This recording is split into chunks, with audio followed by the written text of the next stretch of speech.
devil in a red dress. Call 911, I'm a killer. You know I hate to confess. Bang, bang, got my hand on the trigger. The devil in a red dress. Call 911, I'm a killer. You know I hate to confess. Bang, bang, got my hand. Call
that song, Steel Go Dummy.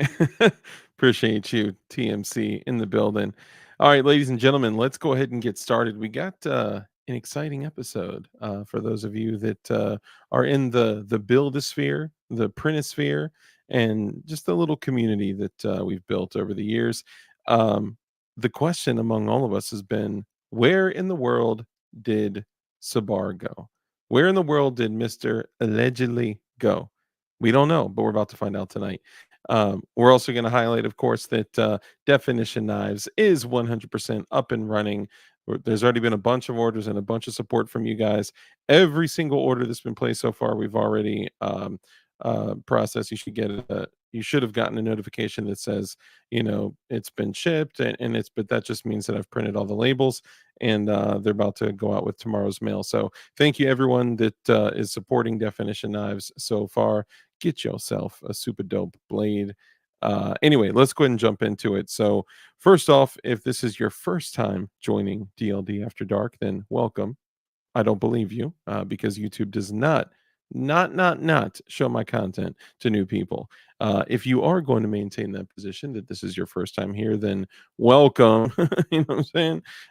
And I would like to think that through your time here, that you may feel like we've earned a subscription or a like or a share or something along those lines, but no pressure. You know what I'm saying? If you just want to lurk in the background and, just listen, that's okay. You can do that. For those of you guys out here that are already watching, do me a favor and guess all the firearms on the wall as I move my head throughout the night and like dance around and like walk around, you know what I'm saying? But yeah, I don't know. Maybe we'll do something. We are going to do something else though For every single purchase from Definition Knives, we're gonna throw y'all's name in a hat. Sorry, Rich, I'm doing this. Sorry. We're gonna throw y'all's names in a hat, and then one of y'all, whoever orders a knife from Definition Knives, will actually be entered to win another knife. So yeah, we're gonna do cool stuff like that all the time because guess what? It's our company and we can do whatever we want. That's cool.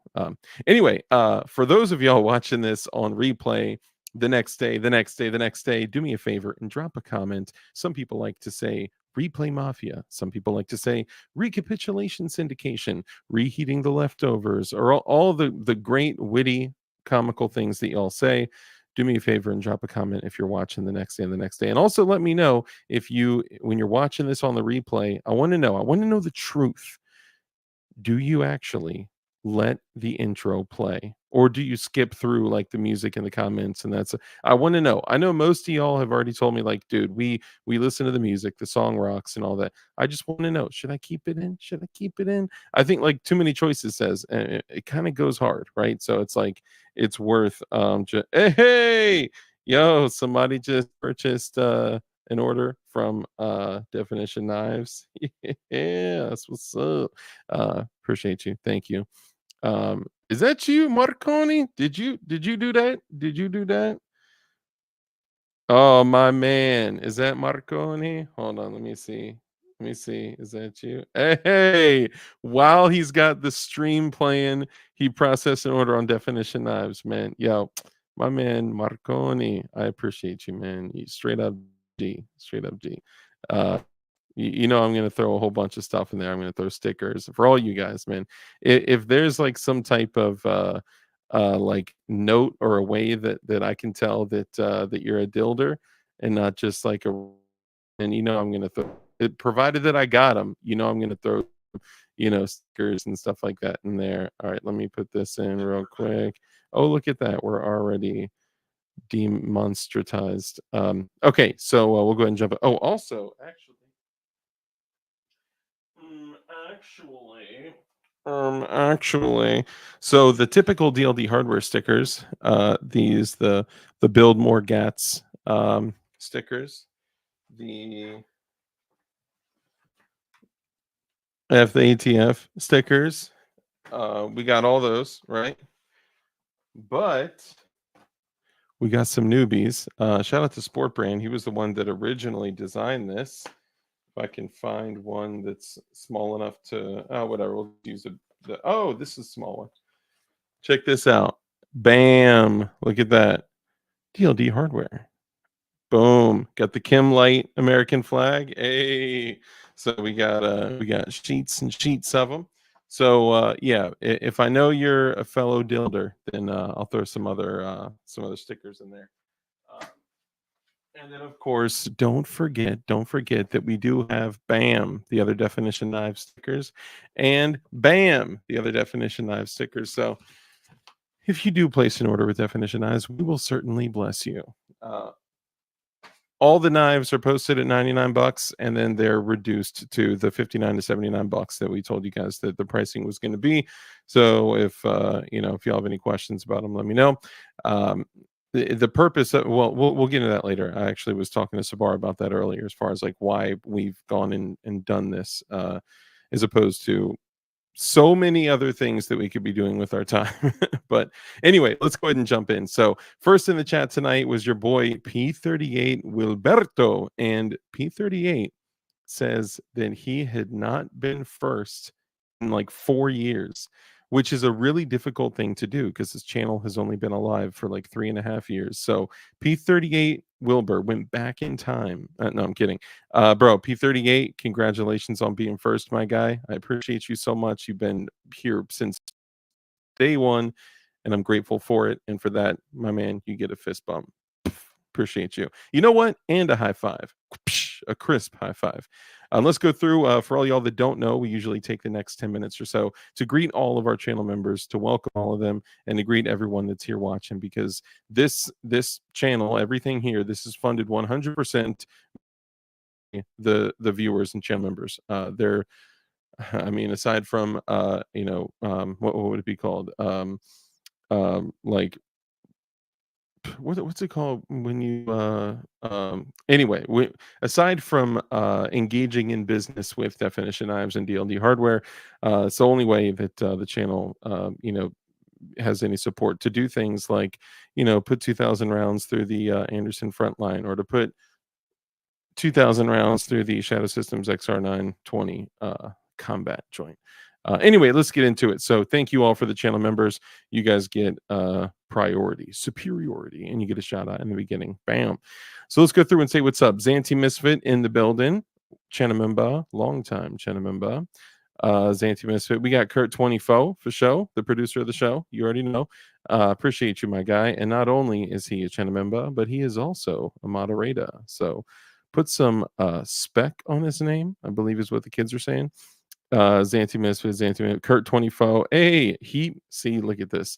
Kurt, my G, he used his member chat to support Definition Knives. Look at that. Like that's crazy, man. I appreciate you, man, so much. You are the man. And Zanti says Lieutenant Dan survived the hurricane. This is true. This is true. And if the United States government could control the rain in Vietnam in the 60s, what are they capable of now? Moving on. I appreciate you so much. Flying Rich Firearms, what's up, brother? Moderator and also Chinamemba.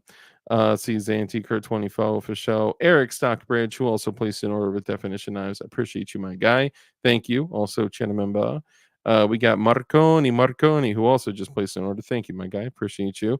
Also, he's a Chinamemba and moderator. Appreciate you. Jason, bro, where you been at, my dog? I missed you. Jason, great to see you. Also, a channel member. Appreciate you, man. See Flying Rich Firearms, Marconi, DLD. What's good? Blue Curtain Burn, great to see you. Also, a channel member. Appreciate you, my guy. See Eric, Zanti. See who else we got? Kurt 24, the producer of the show. Flying Rich, bro. Johnny Propane, great to see you. Also a channel member. I believe. Are you also behind enemy lines in the beachy sand or the sandy beaches of Afghanistan? Was that what you were saying earlier? I always forget. It's hard to remember where everyone hails from. Where everyone hails. I think just hails. Jason Ewing, Flying Ridge Firearms. Ewing. Mike McClune, the Goon, brother, great to see you. Also a channel member and a moderator. Appreciate y'all so much, man. The mods, man, the mods get major love. I appreciate y'all. Yuck, no sauerkraut. Sauerkraut is absolutely disgusting. It looks and smells like vomit. So therefore, if I ever intake any at all, I will immediately vomit. And I'm not playing. It's the same thing as if I eat a mushroom. I will yak. It is absolutely disgusting. Don't eat that. It's not edible. Anything you have to ferment that doesn't give you a buzz is just not worth it. Let's see. Everett. See Jason Ewings, Anti Misfit. Flying Rich. What's up? Now, Flying Rich is a channel member and a moderator, but Flying Rich Firearms is just a moderator. But we'll show love. We appreciate you. Thank you so much. Buy more DK knives and pray for electric. Thank you. Remember, for 26 months, bro. That's crazy. Thank you so much. I appreciate you doing that. And also, yes, he is currently out of electric because he was in the path roughly of the storm.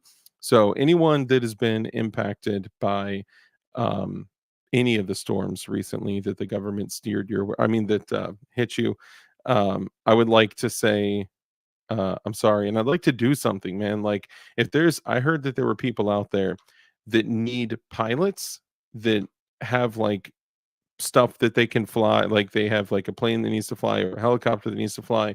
Flying Rich, let me know if you are, I guess, authorized to fly a helicopter, because I would love to go and actually give manpower, go down there with some chainsaws and some supplies and help, because man, I just feel terrible seeing what's going on down there, and it sucks. Mike McClune, the Goon, Flying Rich, Santi Misfit, Eric Stockbridge, Live Life, brother. Great to see you. Also a channel member. ADXR920, another channel member. Appreciate you, brother. TMC, my guy, what's up? Always talking about 9mm for the win. I know.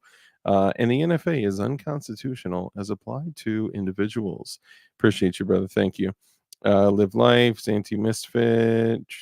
live life, Zanti. Hey, Agorizer, brother, great to see you. Also a channel member. Not my name, also a channel member. Dang, look at all these channel members, man. This is crazy, man. I never would have dreamed that one day I'd grow up to be a Z-listed gun tuber. More beta prints, brother. Great to see you. Also a channel member. I was just using your knife that you printed for me earlier today. Thank you so much. Let's see who did I miss. Flying Rich, Zanti Misfit, Flying Rich TMC, Zanti, Kurt 23. Too many choices. Hey, Gort. Great to see you, Gort. Also a channel member. Appreciate you, brother. More beta. Gort, Agorizor. Let's see. Gort, Agorizer, Mike McClune, the Goon. Allegedly. Hey, there he is, Slim223. Bro, great to see you. Appreciate you. I saw someone on Twitter using that image that you have there, and they were saying some really, really funny stuff. And I wanted to send like a message and be like, bro, is this Slim223? But anyway, I didn't want to be all weird. So anyway, let's see. Kurt, TMC, Aggie, going through Aggie, Marconi, ADXR920, Zanti Misfit. Not my name. Didn't I say it was? Anyway, not my name. Appreciate you, channel member. We love all the channel members around here. Z, great to see you, brother. Also a channel member. Appreciate you, my guy.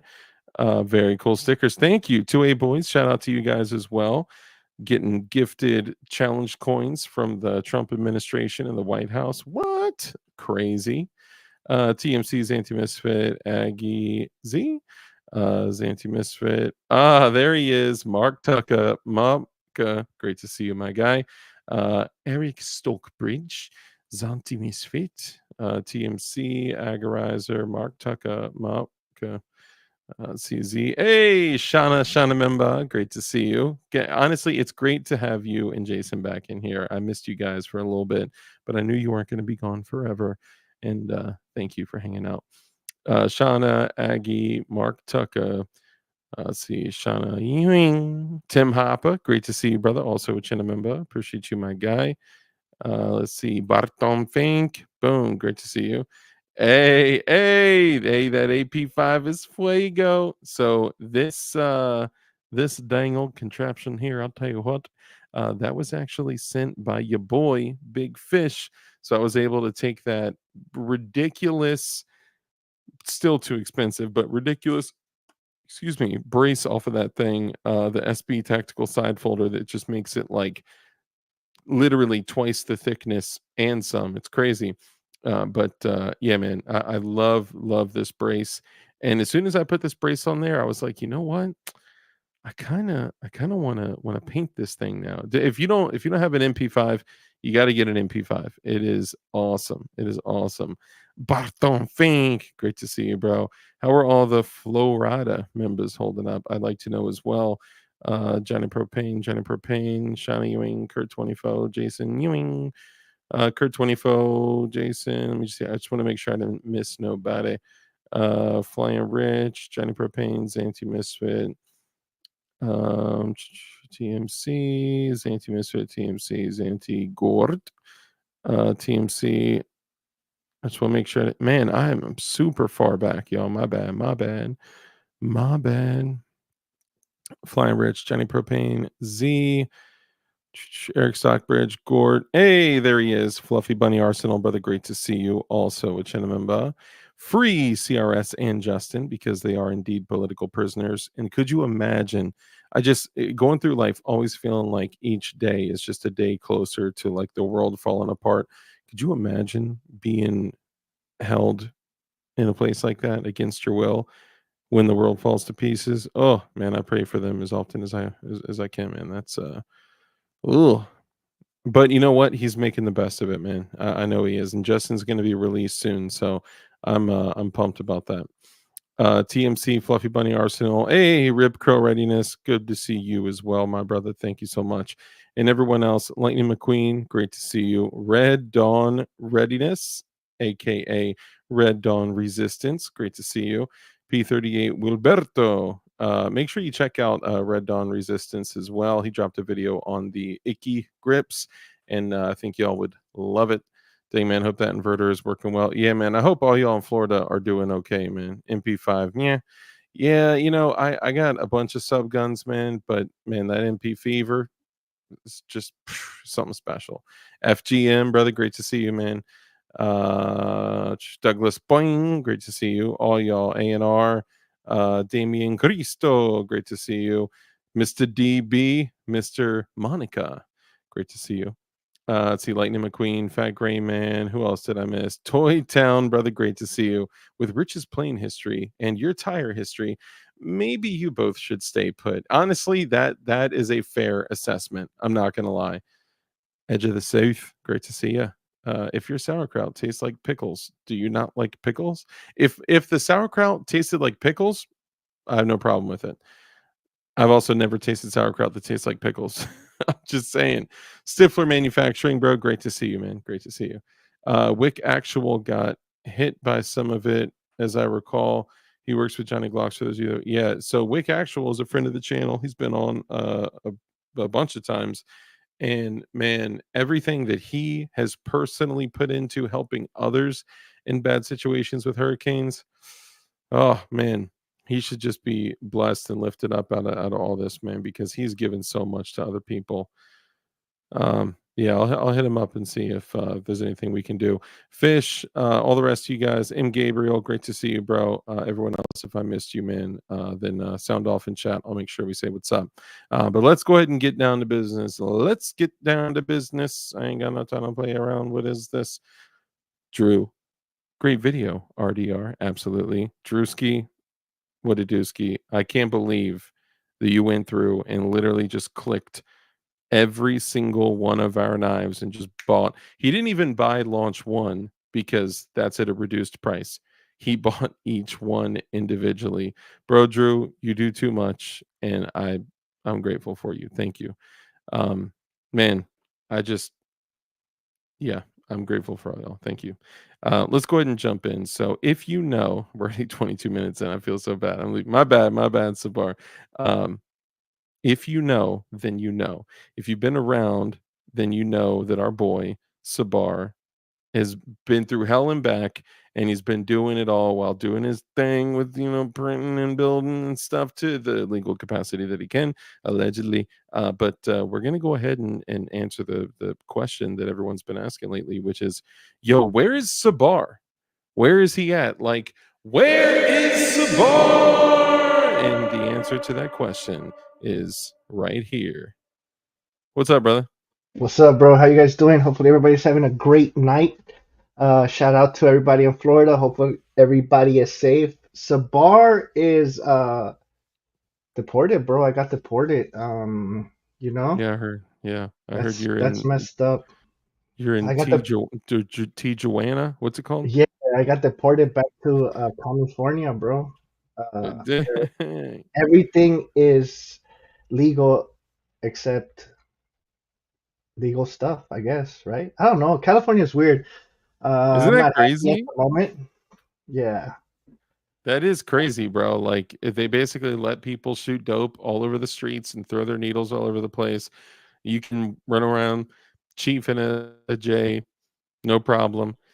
But if you possess a tool of self-preservation, goodness Yeah. gracious, you're going going in forever. Unless you're a criminal and you possess a tool of preservation with narcotics, then they'll let you out the next day. Oh yeah. Well, So make sure, guys, if you ever come to California and you're gonna do a stand your ground, make sure that you have dope with you, lots of mhm. dope.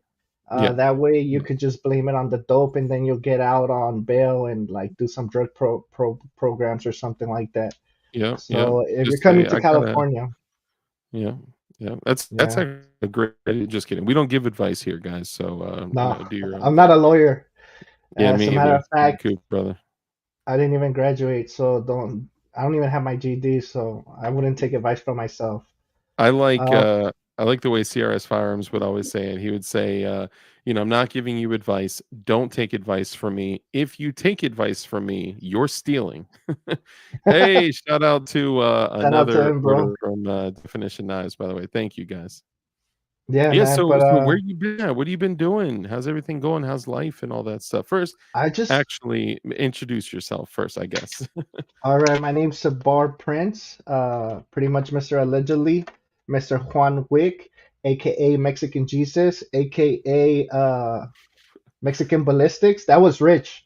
Mexican Yeah, Ballistics, aka Subpar Prince. That was you. subpar Well, prince, yeah. hey, just Mr. AKA. Let's just leave it like that. Yeah, for Mr. real. Worldwide, AKAs. And I Yeah. just been, I've been printing, but I don't print anything illegal anymore. I mostly print like light boxes. The little, Uh, like, dick dinosaurs, yeah, the ones with, like, the big pecker coming up out of the T-Rex head or something. yeah. Have you seen those? You know what's really popular right now? They have a Pikachu butt plug, and that thing is just everybody wants What? that for some reason. Did Yes, did they so it's know? So this actually came up that a bunch of people were, printing, pocket places to put their pecker out of TPU. Okay. And Mm, there was like these huge Reddit threads on the best TPU to use for squish stuff, right? And then yeah. later on in the thread, it's the same people coming back saying, dude, I got like a rash all over my ish. Like, what do I do? Like, dude, these people are using brass Also, they heads. got rashes as well. Yes. I wasn't the Yes. only one. And is there a cure? Like I tried Yes. everything, bro. I tried everything. It's There's a still cure. there. You have what you have to do is you have to order a knife from Definition Knives, and you have to cut off the. I'm just kidding. No, don't cut The anything off. excess rash. Yes, exactly. No, I heard baby oil works, but I heard it's out of stock and Costco doesn't sell by bulk anymore or something like that. not anymore. Yep, yeah. Costco is like a single. Everything is like shutting down, and dang, what it says my internet is going slow. Hold on. We should be good. Hey, that goon bang, that goon bang, that goon bang, boom, boom, boom. Dude, goon beams are hands down the Hey, best light out if there. especially right now, if you're in Florida, you need this. Facts. For real, no lie, bro. The thing, like, if you want uh more superior performance than cloud and mod light with a lower than streamlight cost, Goonbeam is where it's at. And actually, if you go in the Yeah. description and use the link and you use code DARK, you save a bunch of money. So there you go. Beam is the homie too. So he's Yeah, man. totally But cornered the market on printers and builders, hands down. Like he's got that. We need to get him outside of the building arena, and he'll blow up. yeah. Once people try the products, he'll blow up. Yeah, a lot of people in the printing community use him, and I mean, his stuff is quality, bro. Like every time I Mhm. can, I try to purchase something, and then he never allows me though. Like he'll use it as a credit or gives me something higher, which I appreciate. Yeah, I yeah. know you know, I he's like, ordered batteries from him once. Uh, really? that he sends me stuff. Dude, And he's solid. this stuff won't blow up in your mouth unless you want it Correct. to, but that's a whole It different. It that's won't a blow up. different setting. You get Yeah. a little chafed. Yes, and you see the actually Drew has every lazy roofer hoodie. So I have you seen the stuff that I did with the sleeping ATF agents on my Yeah. merch? Yeah. So Drew bought all the hoodies with the s- sleepy ATF agents on the yeah. Anyway, so thank you, Drew, for for shouting that out. Um, so you kind of took a step back from the you got a couple things going on. So what's new in your life? I mean, you know, what could I say, bro? Like I kind of stopped doing shows and stuff like that, and I really concentrated on myself, you know. Yeah. I got married, so now I'm married, allegedly. It wasn't for the citizenship, it was because of love. Nice. That's what And yeah. That's what's I up. hope she's not watching, bro. And She's not. uh, Don't worry. She's nah, not. she's not. So No, she's no not. one watches this show. Don't feel bad. Please. So I got married. You know, Congrats, by the way, man. Congrats. but you know what? I tell people I got married during leap day in February. That way I don't have to, like, you guys gotta be smart. If you guys are gonna get married, make sure it's Mhm. leap day. That way you Yeah, only celebrate it every 4 years. So yeah, you don't that's a have good. to purchase a gift every year, for anniversaries or anything like that. That's a solid Um, plan, man. I never thought of that. That's a yeah. really good idea. Now, And I is she also, prepared for that? Does she understand the rules of oh yeah, that? bro, you have to let them know, Yeah, yeah, Is she happy? I can't say, but does she understand? Yeah, she does. yeah. Then I'm gonna be a dad, so that's pretty chill. I have a Hey, little sabarita, be around January, I guess. That's what they said. Sabarita. I'm not sure. That's for those of you that don't speak Spanglish. That is a little baby Sabar in the female variety. So he's gonna Correct. have a Sabarita. Congrats, man. That's huge.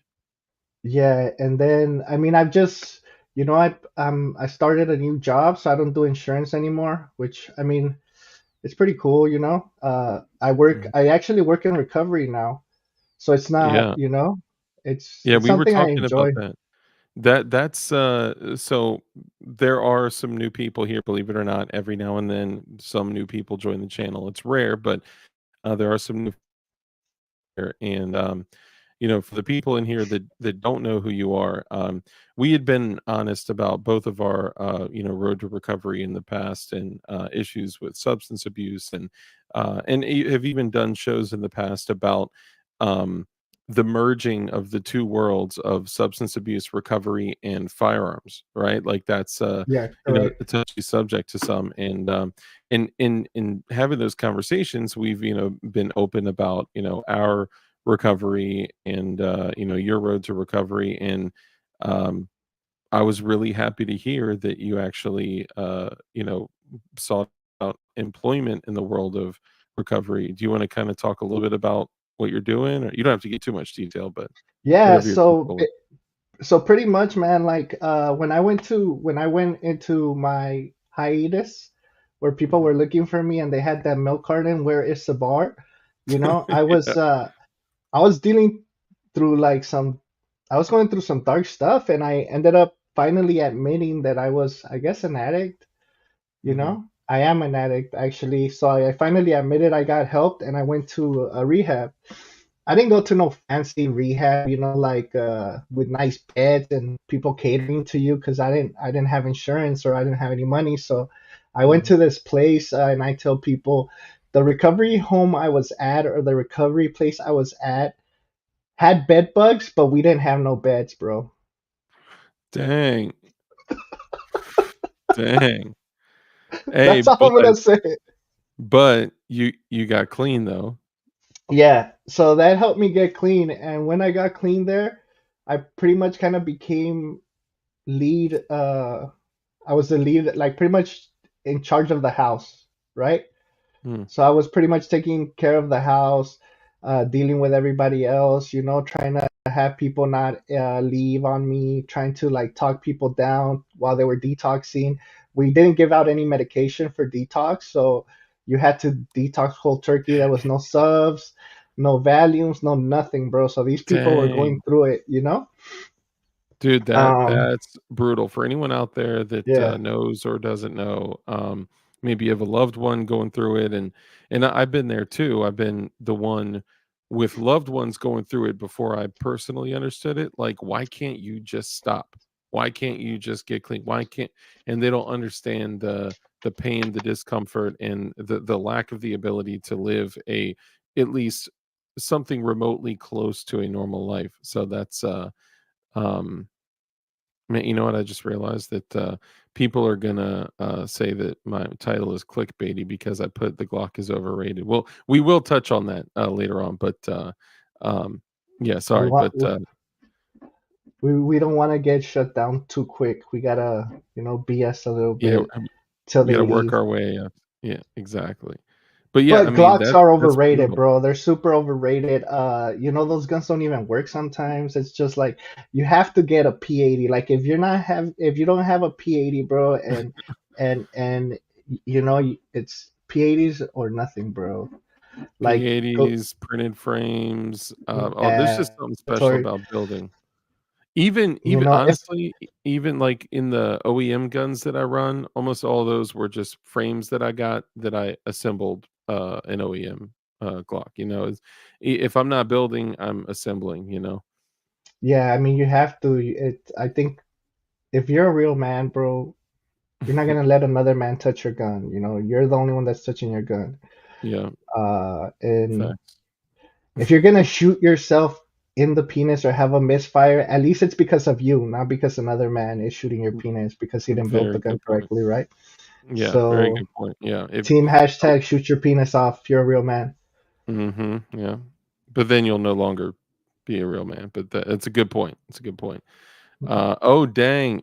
Murph just recently got off strips, bro. Congrats, man. That's huge, man. That's huge. Yeah, man. So like I started doing that, right? And I liked it, bro. I enjoyed it. It gave me a purpose. And to be sincere, bro, like I've always been real honest with you guys, and I appreciate you guys accepting me for who I am. You, out Yeah. of everybody I pretty much talked to, bro, you were family. I'm not even gonna call them anything else but a family, bro. Are super supportive. Like all the glowies are the best. Uh, a lot of them follow me. A lot of them have been supporting me. Shout out to all of them. They're very understanding people, bro. They're real people, and Yeah. sometimes we need to talk to them as real people. Like we are real people, Yeah. Yeah. Um, I think a lot of times, especially with YouTube, Instagram, all these social media places that people go to run from real life, there's something that's like people are almost like terrified to just be themselves, speak openly, and just be honest about everything when they get on platforms like this or when they do videos. Like it's almost always like, how many times can we go watch, even in the world of shooting, can we go watch a video where you like everything is edited out? You don't see them miss the target once.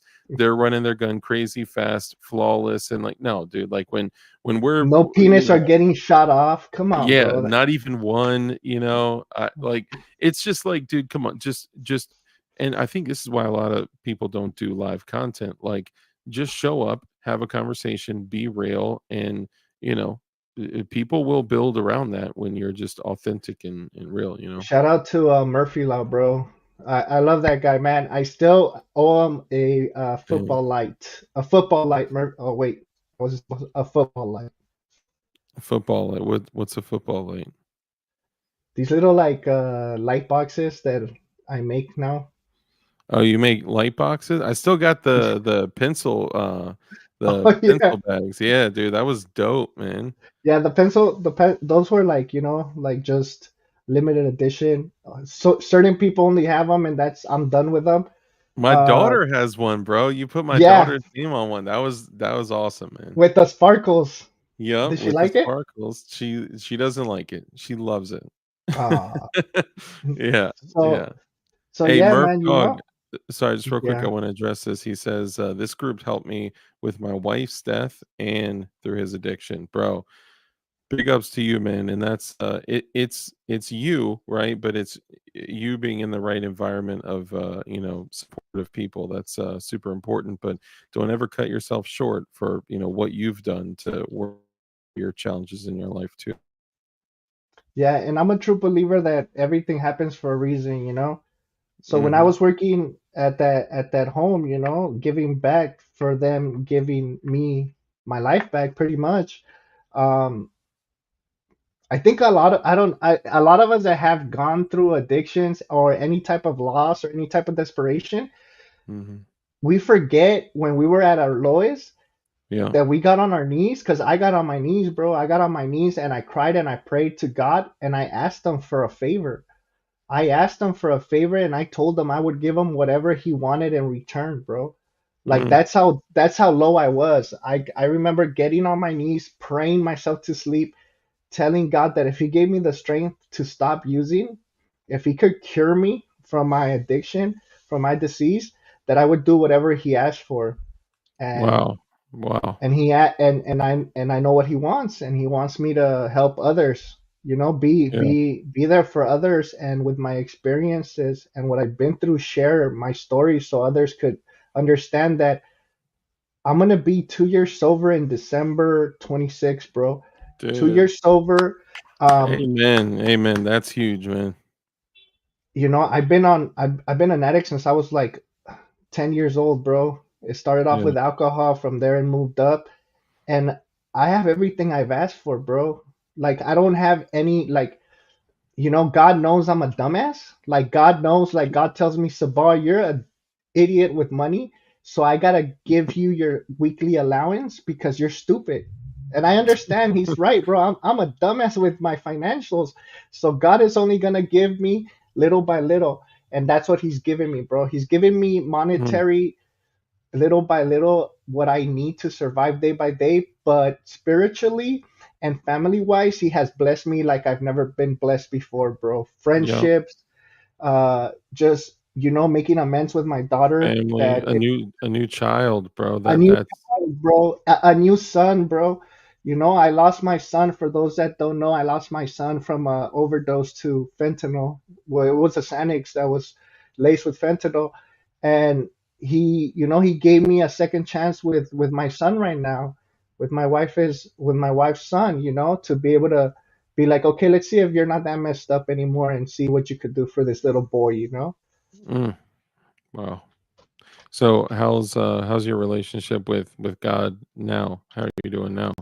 Like spiritually? The strongest, man. I've never been this strong with my faith. I've always believed in God, Mm-hmm. and there's times that I would always, like, I was mad at him, you know? I think there's times we get mad at God for no reason, and we start questioning, why For me, sure. God? But I realized that, who am I to question God, you know? I'm Dude, nobody. it honestly, man, I appreciate you saying that. Hey, come on, PLA. It's Sabar, Oh, shut allegedly. out. Yeah, man. Come on, PLA is a hell of a dude. Yeah, So it solid friend, man. Yeah, man. So it's interesting that you say that because I over the last year, even though I've always believed in God too. I was raised in a Christian family and I've always like believed, right? Yeah. But I had never like truly made the commitment. And I just always felt like I was going to miss out on something, or that I was going to like miss out on fun, or whatever, whatever I thought, whatever worldly bullshit was keeping me from committing my life. And about a year ago or so, a little over a year ago, I just same kind of thing, got down on my knees and committed my life to Jesus Christ. And every single day since then, I've been, working on my faith and my relationship with Him every single day. And then this past July, my father passed away, and that was a tough time, dude. That was hard. And like when you're going through like challenges like that, it kind of brings some things to light. And I thought, I fully committed my life to Jesus Christ, like prior to that. But seeing life, and a life that I have known for my entire life, I've experienced death, I've experienced a lot of death in my life, but my dad was something completely different, and it hit completely different. And the moment that he passed away, like I literally physically dropped the flattest I could ever be to the ground, and I just was like, I've never cried this hard in my life. Like I had no more tears to cry, and my heart like physically hurt. And I just said, I that's it. Like I commit it all to you. I give it all to you. And I like, you know, that's it. And I've since that moment, I've felt a closeness with him that I've never felt in the relationship with God. So that's it's something powerful when you're going through very challenging times. And you know you start to see different things, and you start to see things differently. And that's like you're talking about, like God providing for you, right? Like based on what you need, not based on what you want. even as a younger kid, like I got tattooed on me, "The Lord will provide," on the inside of my arm, because like I knew, right, and He always has and always does and always will, no matter what. God is going to provide for me, you, and everyone else, even if you're experiencing like tremendous challenges. Things will just happen to where you get what you need, even if you scrape by with nothing, and you will feel more blessed and more rich than any other man in the world. Oh man, and that's a fact, man, because I recall when I heard what happened with your father, and all I gotta say is that I feel what you're feeling, bro. I felt it, I understand that. And I'm not gonna say, sorry for your loss, because in reality, it's not a loss, bro. You're gaining so Yeah, much from it, and like I like to tell myself that I gain an angel, somebody that's actually right there yeah, looking over me, and your father's there, bro, every day, every second. yeah. Um, Appreciate that, man. but it's true, man. It's hard. Like that's when your faith really gets tested, right? When we lose somebody close, or when we go through something really hard. And I Mm, remember when I lost my son, I was so mad. I was so mad, man. And somebody told me, he was like, "Who are you to question God's decision?" And yeah, I was like, "What?" And I was like, "What, bro?" Like I was mad at him. I'm like, "Bro, where do you get the audacity to question what I'm feeling?" yeah, yeah, And he's all like, "If prophets have lost sons, bro, chosen people from God, people that were chosen from God, have lost more than you have ever will. Who are you, bro?" And I was yeah, like, damn, I yeah. was like, That's I'm nobody. someone hit me with that. And that's kind of what got me thinking. I just started rambling off and forgot to go there, but I think it's at times a lot of us are like, like everyone is forgiven, for everyone that believes in Jesus Christ, that He shed His blood and died for you, and you're forgiven as a result of it. And I this guest pastor came and spoke at my church, and I went up, and I never go up and talk to them afterwards, because everyone rushes the stage almost like groupies, right?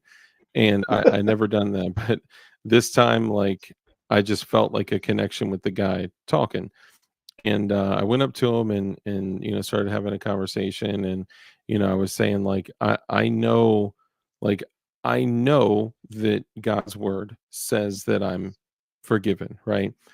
But all the terrible things that I've done in my life, and all the things that I think about, like, I recommit my life to God every day, because I feel like but like how am I forgiven? You know what I mean? Like, how all the stuff that I did as a kid, or when I was younger, or whatever, like all the terrible things that I've done, like I just don't feel like, almost like, that I deserve it. And he was like, "Can I ask you a question?"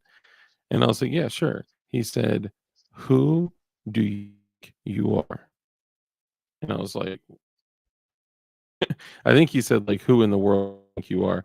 And I was like, What do you like? Who do you think you are to question God's word and God's plan and God, like and it just hit me different. It was like, whoa, I need to just take the words for what they are and just believe it.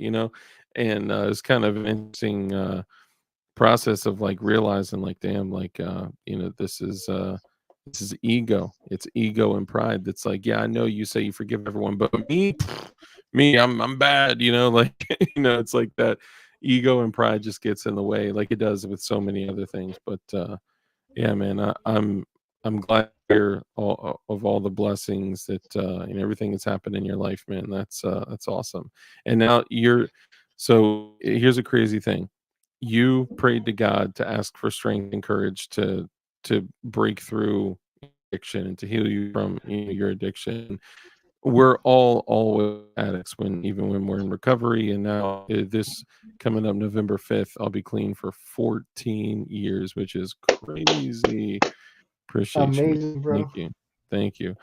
Um, but what he did is, like you said, he's working through you. Like, what he gave to you, the strength and courage, you can now go give to others. You can help others and give them strength and courage and direction to God. You know what I mean? Like that's a really powerful thing, man. Yeah, bro. Sorry to hear that, Eric. My dad died. I went through some shit. I looked to the sky and asked if I will be okay. I shit you not. A shooting star flashed across the sky. What a moment. Wow. Dude, that's that's crazy, man. That's crazy. And signs are all around us, bro. Sometimes we don't look at them. Sometimes we don't pay attention. But there's signs all around us, and it's Always. funny. It's funny how you brought up the me praying to God and asking Him for strength and asking Him for this, right? Hmm. And sometimes we don't understand that everything we're praying for, everything we're praying for and asking God for, He's gonna give it to us, but He's not gonna give it to us the way we want it, bro. And that's and Absolutely. that's and that's where the ego comes, where Yeah. the human, like us as humans, we're very egotistic, and we Yeah. start asking God for this and that, and God gave me strength, bro. God made me go through some difficult times, and now I look at it and I'm like, well, I asked strength. Like He gave it to me. Now I know Yeah. I could achieve certain things because I've gone through certain things. I've lost certain things in life. Yeah. um and It's sometimes kind of I like, oh, sorry, go Yeah, ahead, go go ahead. ahead. No, no, all I was gonna say is sometimes we don't look at it like, how they say, be careful what you pray for, Yeah. Yeah. because He is gonna give it to us. It's just He's gonna give it to the way He knows we need it, not the way we want it. Yeah, for sure. Yeah. And like you're saying, like praying for, strength and courage to get through things. Usually what we end up getting is he doesn't just sprinkle strength and courage on us, right? Like he puts us in situations to where we have to, you know, uh be courageous and be stronger. And the same thing, like it kills me, like remembering, like years back I would pray for patience, right? And then when I'm praying for patience, I would just end up um being put in situations where people would just be so needy and so annoying and so, and I didn't realize that that was probably the answer to my prayers, where God was putting me in situations where I needed to be more patient. You know what I mean? Yeah, So it's not like like a magic pill where it's like, oh, you need patience, sprinkle, right? Like it yeah. doesn't work like that. Nah, it doesn't, Honoring man. intimates, it says, who comforts us in all our affliction, so that we will be able to comfort those who are in any affliction with the comfort with which we ourselves are comforted by God. Second Corinthians. Wow, bro. That's crazy. That's crazy. Shout out Clint Eastwood, Joe Morris, G23, all you guys. Good to have you all here, man. James Lynch, you too, bro. Man, that's incredible. I appreciate you sharing that, man. And I know it's not easy to you know jump into like topics like this and have like these deeper conversations, but I appreciate you being willing to do that. Nah, man. I think, sometimes for a while I would try to hide who I was, man. Like I didn't like talking about my issues. I felt like I was the only one that was dealing through all this nonsense and BS, right?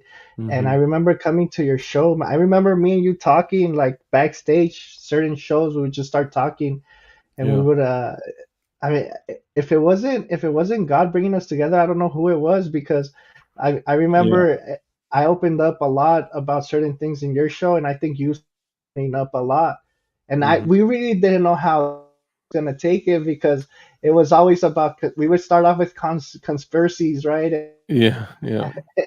And a bunch of government stuff, and then it just went into like mental health and addiction, man. And I think Yeah. people actually opened up in your show, which is amazing.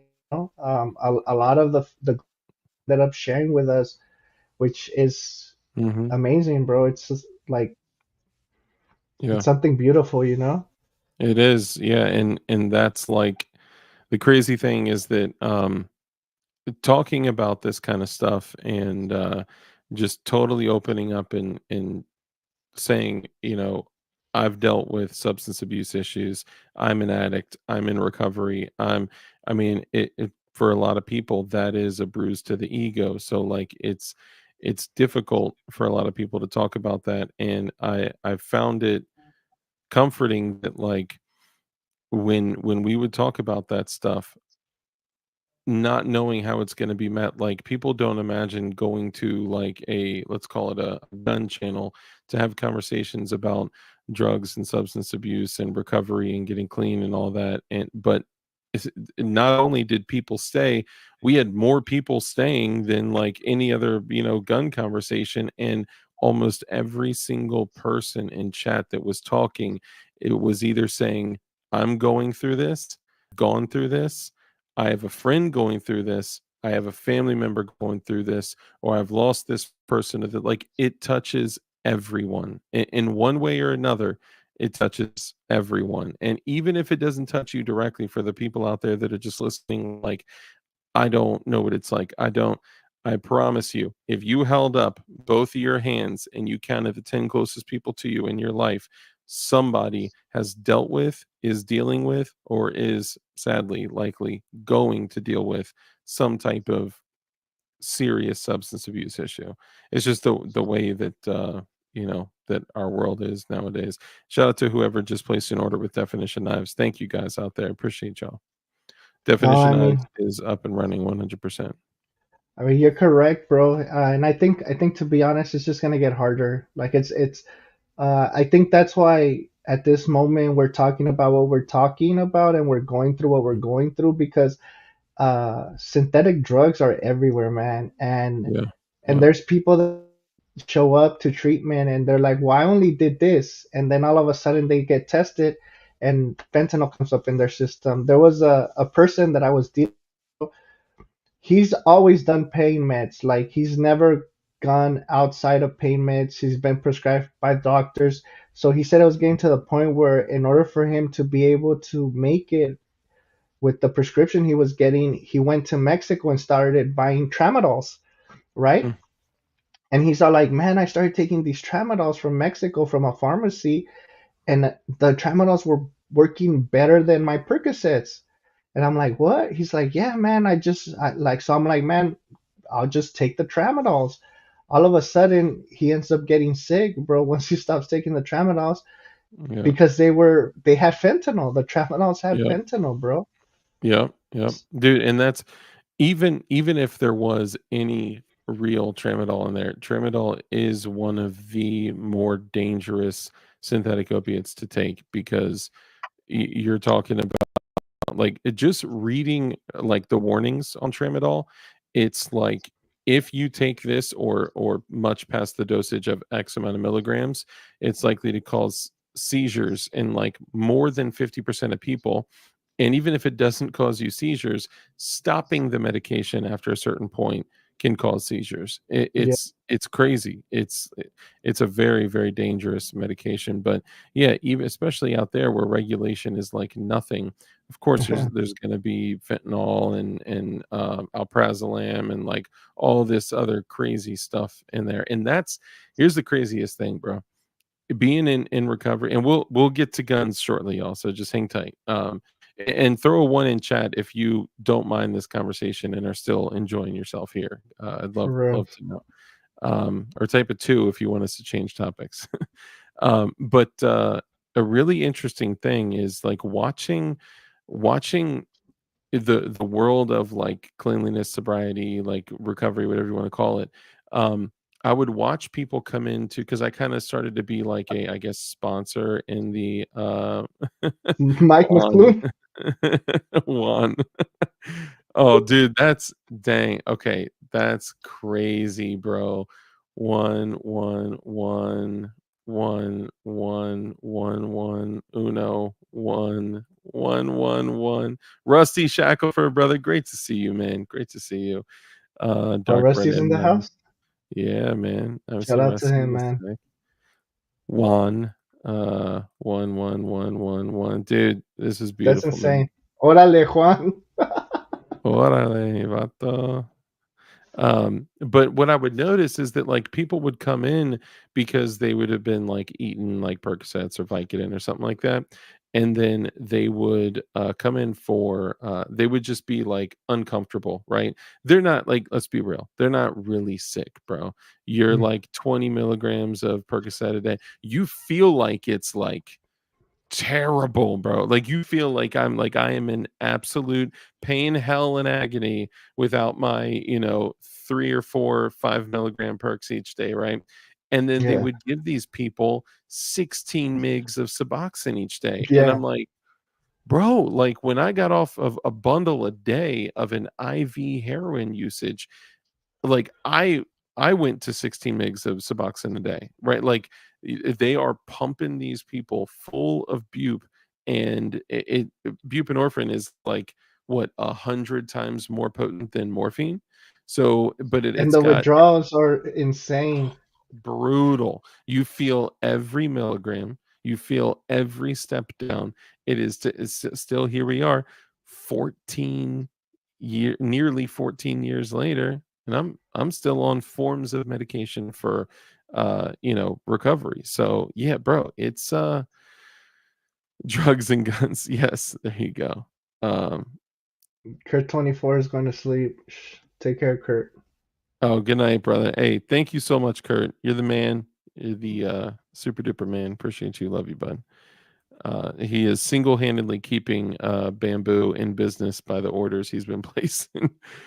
Bro, um, and then not just that, but all right, I love working recovery, right? And I mhm. see there's a lot of help going on, but at the same time, when there's a lot of government funding coming in, and Yep. California's recovery is way different, Yeah.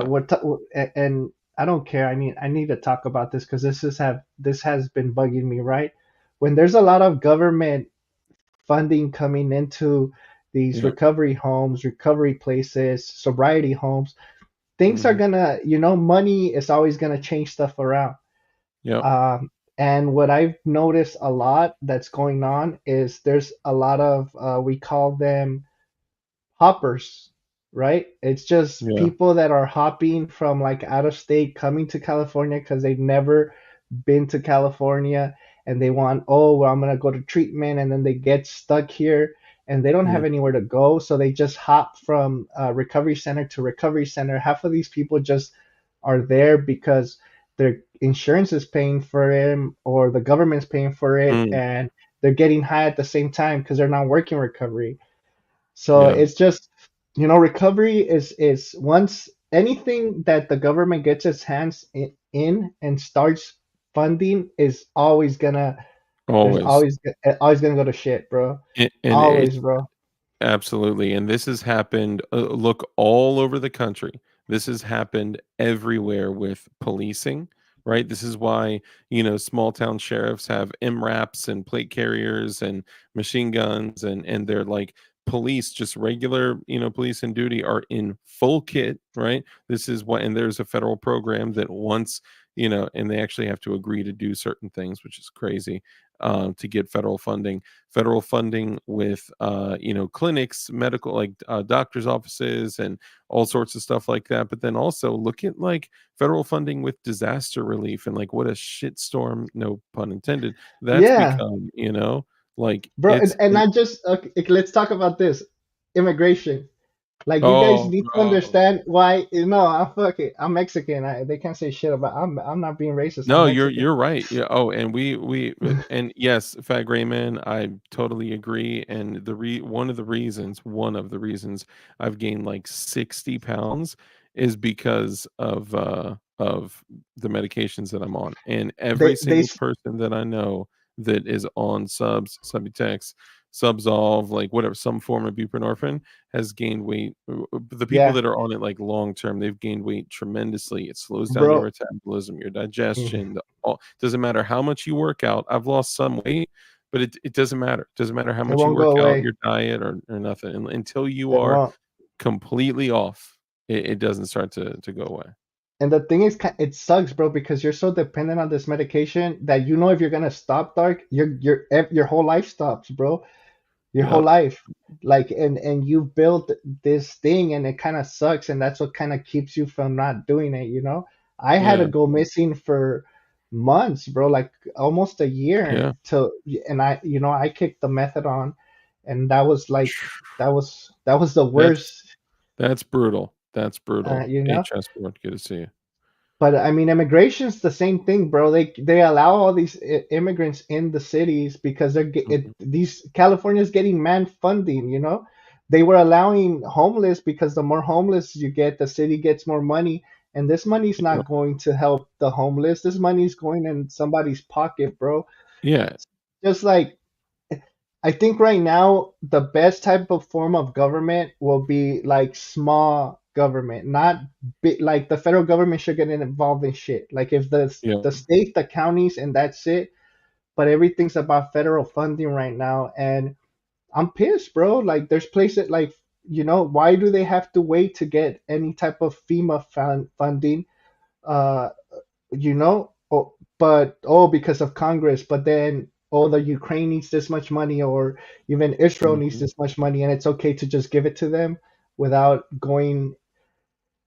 It just to me, it's Yeah. stuff not making Well, sense, man. and with like the CBP projects where they're bringing people in, they call it legally now, where people are seeking asylum and they're just walking through like the walk from I forgot where it is exactly in Arizona. They call it something, but the walk from the airport where they literally get off on the tarmac to the border is like 100 yards, and there's no more like frontera or anything. Like it's literally taking a plane here, a plane here, a plane here, a plane here, a plane here, and then getting off in Arizona, walking through, and it is like a graveyard of old IDs, passports, and currency from different countries just thrown down on the ground. And they walk in, and even when they get caught and apprehended, they say, "Oh, I'm seeking asylum," and they get given they get brought in, they can say whatever they want for their name and their information and all that, and then they get given a magic money card, and the money that has been being put on that card, you know where it's coming from? FEMA. Yeah, FEMA. it's relief And then money, guess what? bro. Yeah, and guess what we don't have money for right now with all these people in North Carolina, Tennessee, Florida. They're saying they don't have money, and then this fool, what's his name? He's got a bitch's name. Fuck. Not Mitch McConnell. Lindsey Graham. Lindsey Graham comes on the news. This is why I am just disgusted with the mainstream media. He comes on the news. Yeah, FEMA's broke. They're broke. Of course they're broke. Um, he comes on the news to talk about what we need to do to help the people in North Carolina and Tennessee. And after like 20 seconds, you know what he starts saying? Why we all need to send money to Israel. It's like, bro, we're here to talk about the people in our country that are people are dying. People are dying. Volunteers are literally out. Say there's a volunteer, couple volunteers that saved an 11-day-old baby that was literally about to die, and an old lady that had 1 day left of gas in the generator for her oxygen because she had like an oxygen machine. And they saved her too. They saved a bunch of people, like over 15 people in the few days that they were there. And they look. I'm not trying to spread any they said that all the people that were there from government organizations and FEMA were security people just chilling there in full kit, just like, yeah, we're just supposed to like guard stuff and things. And it's just like, can we get a little bit more focus on us domestically? Can we focus on the United States for a little bit? That's all I'm saying. No, I think you're absolutely right, man. I think we lost focus of us, and I honestly think that something has to change, and I'm not saying anything drastically or anything like that, but I'm just saying it's just gotten to the point where we are way behind. I mean, like, look at what happened with El Salvador, bro. El Salvador was a shit show. It was a piece of shit country. It had the most gang murders. It was just bad, bro. El Salvador is probably doing better than us right now, and that's because the president took charge of what he had to do. The people were okay with it, and it's just like it feels like the U.S. and this shit makes me sad because I'm gonna have a daughter here, bro, and I know you have a daughter. Yeah. It's becoming a third world country, bro, and as Americans, Also, but think about this. Like you said, El Salvador is doing great. Yeah, because most of their criminals have been exported to the United States. You know what I'm saying? yeah, and it just sucks, man. I wouldn't care if there was illegals coming here because my family were illegals, and Mhm. they wanted work, but the people they're sending us are not it's just fuck. Now I sound like Trump, huh? Dude, look, I mean, But I I'll mean, be I just real. have to agree, bro. The people that I met prior to our doors just basically like totally opening up, right? The people that I met that came over here illegally, that did seek asylum, that ended up becoming,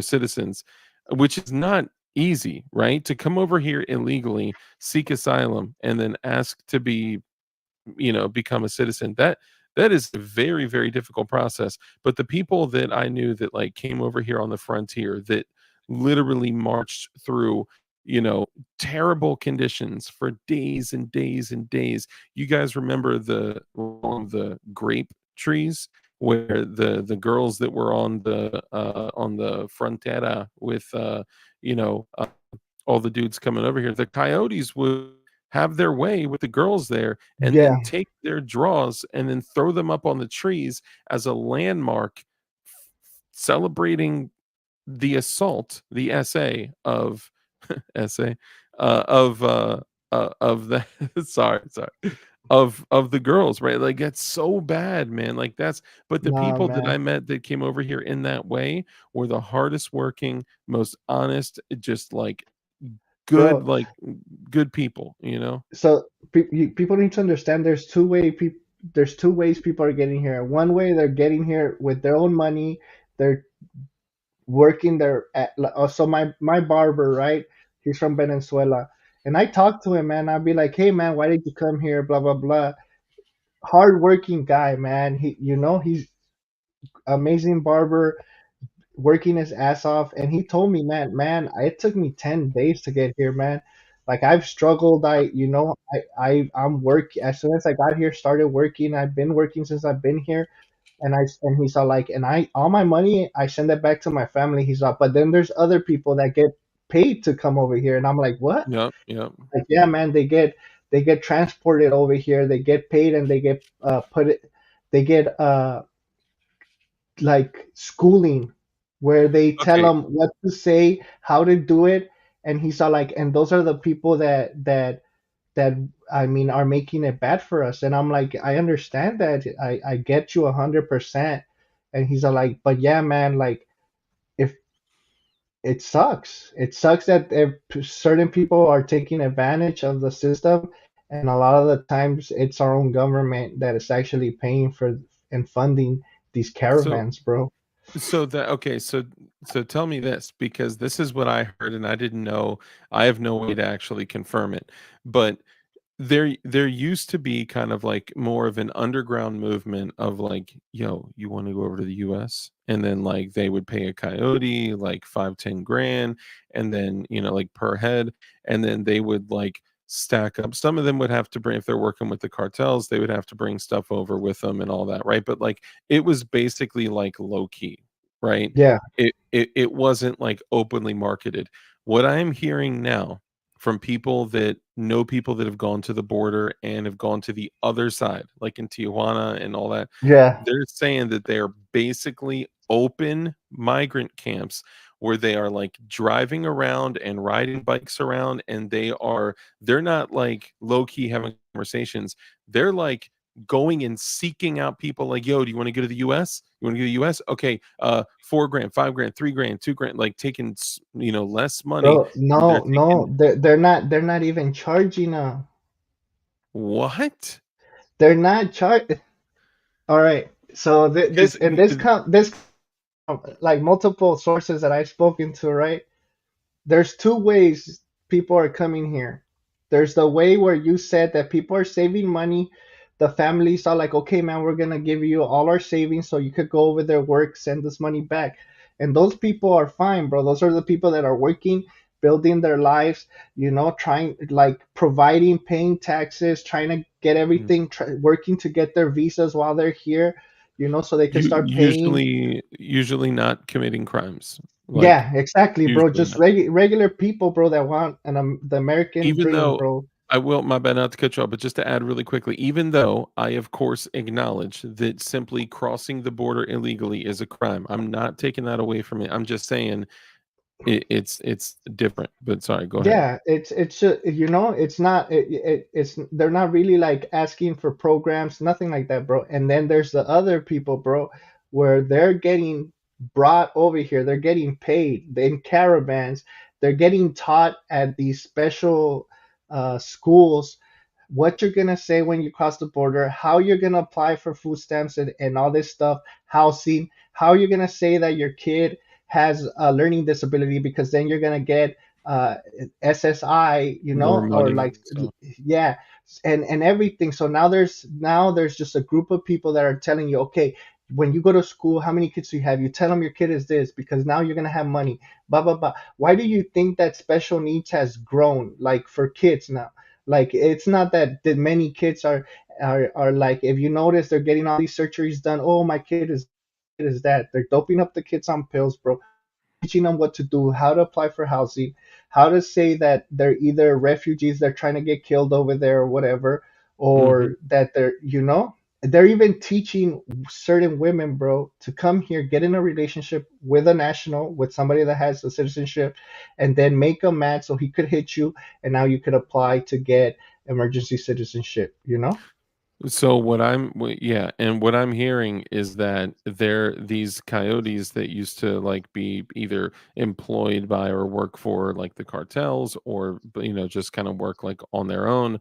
What I heard is that there are organizations on the ground on the US side that are literally paying them to bring people over instead of the families paying them to bring people over, which means there are terribly corrupt organizations that are like, who knows, like what are like are Doctors Without Borders paying for, and I'm saying I don't know, right? I'm posing this as a question, so please no one from Doctors Without Borders try to sue me. I'm just saying, or organizations like that that are US based, 501c3s that are paying money for people to come over and maybe vote a certain way or like whatever, like are like, it boggles my mind that, we're already at a loss, and then more money that has come from, wherever within the US is then exchanging hands with, felons that are committing crimes and bringing people, you know what I mean? Like, it's crazy to me. Like, I It's people that are like real Venezuelans that have lived communism, right? Socialism or whatever you want to call it. You talk mhm, to them and they'll tell you that uh, that they really wouldn't vote for Democrats. He's like, bro, if the Republicans are in the right, the Democrats are the same as what happened to us in our country. Like, why do you think Cubans are like the hardest Republicans ever? Because they seen what happened when Castro took power. yeah, yeah. Like, why do you think that the new president in Mexico is not even Catholic? Yeah, Like, I mean, clearly, like and you see that all the time with, people in leadership. Yeah, I why? just saw Rip Curl Readiness, bro. I'm sorry for your loss, man. Yeah. I apologize. It's hard to keep up with the chat and everything. So it's just like it's it it's Ooh, Catholic non-governmental organizations are the biggest purveyor. What? yeah. So it's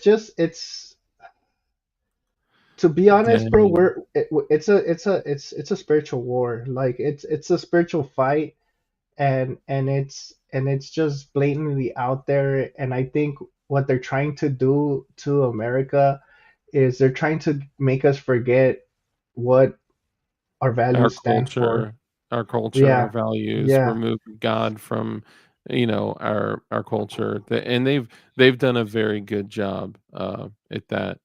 Red Dawn Readiness says someone said the other day if they were to like legalize all these people, um, there will be no more yeah, swing states. So here's the issue, Red Dawn, is that technically right now the way things are, if people were to just illegally walk through the border, right, and again, I don't have any problem with anyone migrating over to our country, even if I'm not even saying I have a problem only with people illegally coming over, because like I said, I've met some great people that did come over illegally that are yeah.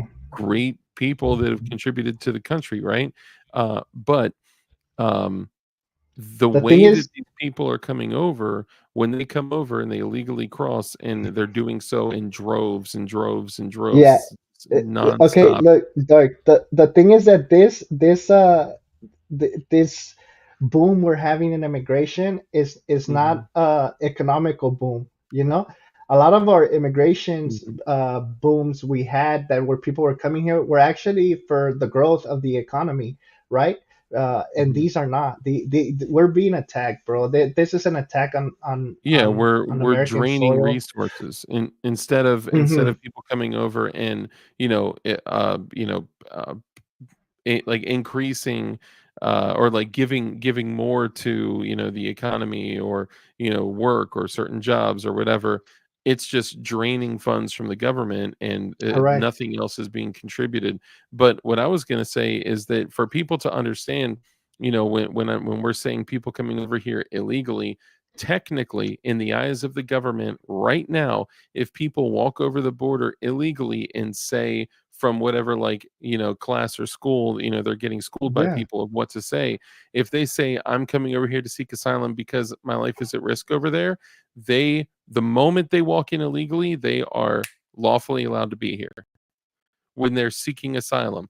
We just happen to have, 20 million people seeking asylum instead of the 1.2 million, green or visas that we gave to people last year. And, and I mean, they're not just doing it to us, bro. I think even England is getting that done to them, right? I think Oh yeah. England's Oh having yeah. issues. Yeah. England's having issues. Turkey's having issues. Like Yeah. a lot of people that oppose certain regimes are actually the ones like I think somebody said a Fluffy Bunny said invasion, not an immigrant. It's not immigration, and then somebody Yeah. else said like that's why like that's why like yeah, it's just I can't even really talk about this anymore because to be sincere, bro, uh I went to a baseball game, right? Mhm. And we went to it opening, right? And they played the national anthem, bro, without the Mhm. words. What? Like, yeah, so they didn't want to really offend anybody, so they just had the just the background Just music, but the song. yeah, no Wow. words. So then I start singing it, bro, and they turn around and they're like, "You're singing it?" I'm like, "Well, yeah, like we sung it at school and stuff like that." Like, Could it I be that just the people there didn't know the words to it? I mean, it's Probably baffling. not. They probably if Yeah, they I'm just pretty came much over to the surprised. do you remember, what was it? I think it was Saving Private Ryan, right? Yeah, When the dude is digging his own grave, he's like, I like America. I love America. Betty Boop.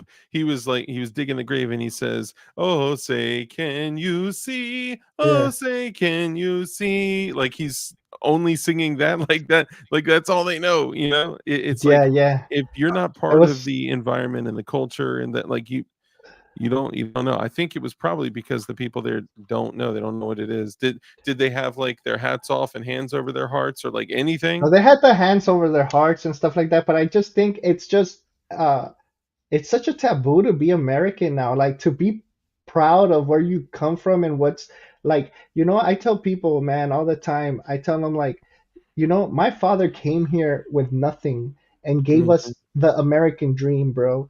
Yeah. Everything, you know? and I'm grateful to be an American. You know, yes, my nationality and my father's home birth or whatever is Mexico, but I mean, I'm happy here, bro, and I want to raise my family with the American values Yeah. and fearing God. And I think that's what's happening. They're not attacking America because we're racist or whatever. They're attacking our values and our fear Yep. of God, bro.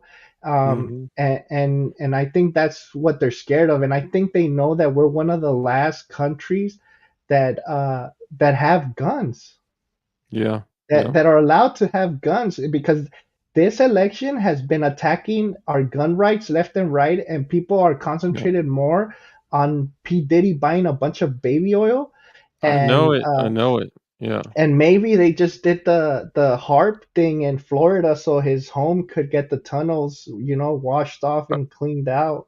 I don't Okay. know. So I'm glad you brought that up. First off, Red Dawn, this may be I wish you could put this in the comments so it could be pulled up as the comment of the day.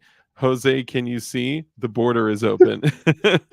Like, yo, homie, Jose, can you see the border's open? Um, all right. Straight up, I'll be real, man. Let's look at the places that have recently been affected by Yeah, let's. hurricanes and natural disasters. Okay. This is super important. So first off, save your money order. I got you. You're too funny. So okay. My bad. So let's look at the places that were impacted. North Carolina, come on and raise up. Sorry, North Carolina, right? Usually votes red. All right. Uh, Tennessee usually votes red. Florida usually votes red. And Georgia usually votes red. South Carolina usually votes red. Is it odd that we literally just had a rack of natural disasters in all of those places? Back to Number back one, too. and number two, yeah, back to back to back. And also in October, right? And also we were talking about something like in like the 60s when they were talking about or when they were coming up with the UN agreement, basically that like we won't commit acts of war upon part of the agreement was that we wouldn't commit acts of war upon other countries. And one of the things like in like I think it was like the 60s, maybe the 70s, where at that point, right, they had said basically there was a clause that said that like we pinky promise that we won't use weather as a weapon against other countries. Bro, they said that 60 years ago. If they could make it rain in Vietnam for 4 months, I'm pretty sure that 60 years later they can do some pretty crazy stuff. Bro, And it just so happens that someone shared something with me. Shout out to my boy Drew. So this is a patent basically say here, let me pull it up here. Where did I pull it up? View tab. Okay. This is a patent, right? This is on Google Patents, but I'm sure it's available in several places. Here's the patent number up here that would be important to look at. Um, so worldwide application in 2009, method for controlling hurricanes. A yeah. method for controlling hurricanes by raising temperature in the eye and or in the outflow. Air temperature within the eye and in the outflow of a hurricane is raised by flying scores of jet planes with afterburners in the structure. Small changes in temperature on a large scale bring in large changes in other variables on the smaller scale to change the direction and intensity of the hurricane. And I just feel like it's kind of a strange thing that all these places that typically vote red are having terrible natural disasters. I think that's really odd, maybe too much of a coincidence. That's all I'm saying. Hey, Ting Ting. I mean, look, if they were controlling weather for the Winter Olympics, like I think the Russians came up with where it was like cloud seeding or something like that. I'm like, you're Yeah, right, man. yeah, And it's sad, and I understand, But if you notice, as soon as they know they're gonna lose, they start coming up with all these conspiracy theories that, like they start throwing people under the bus. Like a lot of the young culture right now is worried about Diddy. Like that's everybody's and it's like it's Dude, the same thing. We had the Epstein thing. Now we have this. dude, Diddy is gonna be Epstein next. Yeah. Absolutely no question. He And then he remember will we disappear. had R. Kelly before that. Like so it was like, Yeah. oh well, we got R. Kelly. Now we But that's got what this. the way our government operates is by a bunch of PDF files, we'll call them that, doing Yeah. terrible things, and then somebody in control getting compromat on them, and then blackmailing them to do things or not do things. And that's how our country has worked for a century. So I'm sure there's no difference right now. And yeah, is it too far-fetched to think that the United States government would do terrible things that would end in the killing of dozens, maybe hundreds or thousands of people? Do I believe that they could or would do that? Yes, no question at all. Do I believe that they would release dangerous pathogens all over the place so they can do? Yes, absolutely. Would they commit I mean, genocide? Yes, absolutely. Would they open our borders? Yes, absolutely. There is nothing they won't do to secure the election. Remember, your government hates you and wants you dead. Sorry, go ahead. I mean, I think, to be sincere, I think what happened with the jab. Remember when they had that everybody had to do a little jab, Hmm. uh, 2020, right? I think I think they thought that that was really gonna like affect the economy and mess us up. What they didn't realize Yeah, was for a that little that bit. actually awoke a lot of us. Like it got people were bored, bro. That's when I started getting into like 3D printing, and I had time and I had money coming Hmm. in, and I would just sit there and start. I mean, I was already educated, but the average person started like kind of looking deep into it, and a lot of those conspiracies that happened around 2020 have all now been proven not to be conspiracies, to be actually Yep. factual and truth. And Yep. and I know that a lot of the times people say that a lot of us are like, oh, the world's gonna end, but they don't understand that the world doesn't end. What happens is the powers that be end up changing, and there's a power struggle right now, bro. And it's easy to see, man. Like you just gotta open your eyes. Like just look at what's like. We've been sold, bro. We've been Yeah. sold to the whoever controls our debt, and who controls our debt at this moment. Yep. Dude, no question. And that's we're going to constantly be bought and sold between the highest bidders. Always. That's how it goes. We're cattle, bro. We are Yeah. the like cattle. We are But what they don't since the know day is we're that born. some of the cattle is strapped and crazy, and it has mad cow disease and is ready to get it popping whenever. Yeah. Putin says the White House has the handle on the money machine. What would the people depending on the money machine do to keep their hand on that handle? Everything. No, Anything and and everything. Money and okay, power and control. now let's talk about it this way, right? Let's think about it this way. Why have they been pushing smart cars? Why have they been making us so dependent on Control. like crypto, right? Like, where does crypto live, bro? Like, is it physical? Like, what happens in this power outage? It's And all now all my controlled. Yeah. like so like Teslas, why do they want to put a shut off uh like an automatic shut off on cars like all of a sudden, right, in case, oh, your car gets stolen or whatever? Why are they moving us so much into like electricity and the power grid when the power grid Bro, goes off every summer because it's not able yeah, to it can't handle air like conditioning. They literally California was like, "Yo, people with Teslas, y'all gotta not charge your cars for a few weeks because we yeah. can't handle it." And AC, they're doing brownouts all over the place. Our grid has not been updated or protected. As a matter of fact, our grid in the last 8 years has become less protected because there was an executive order that Trump signed, an order that basically changed all of our power plants to having remote switches. And guess where those remote switches were purchased from? China.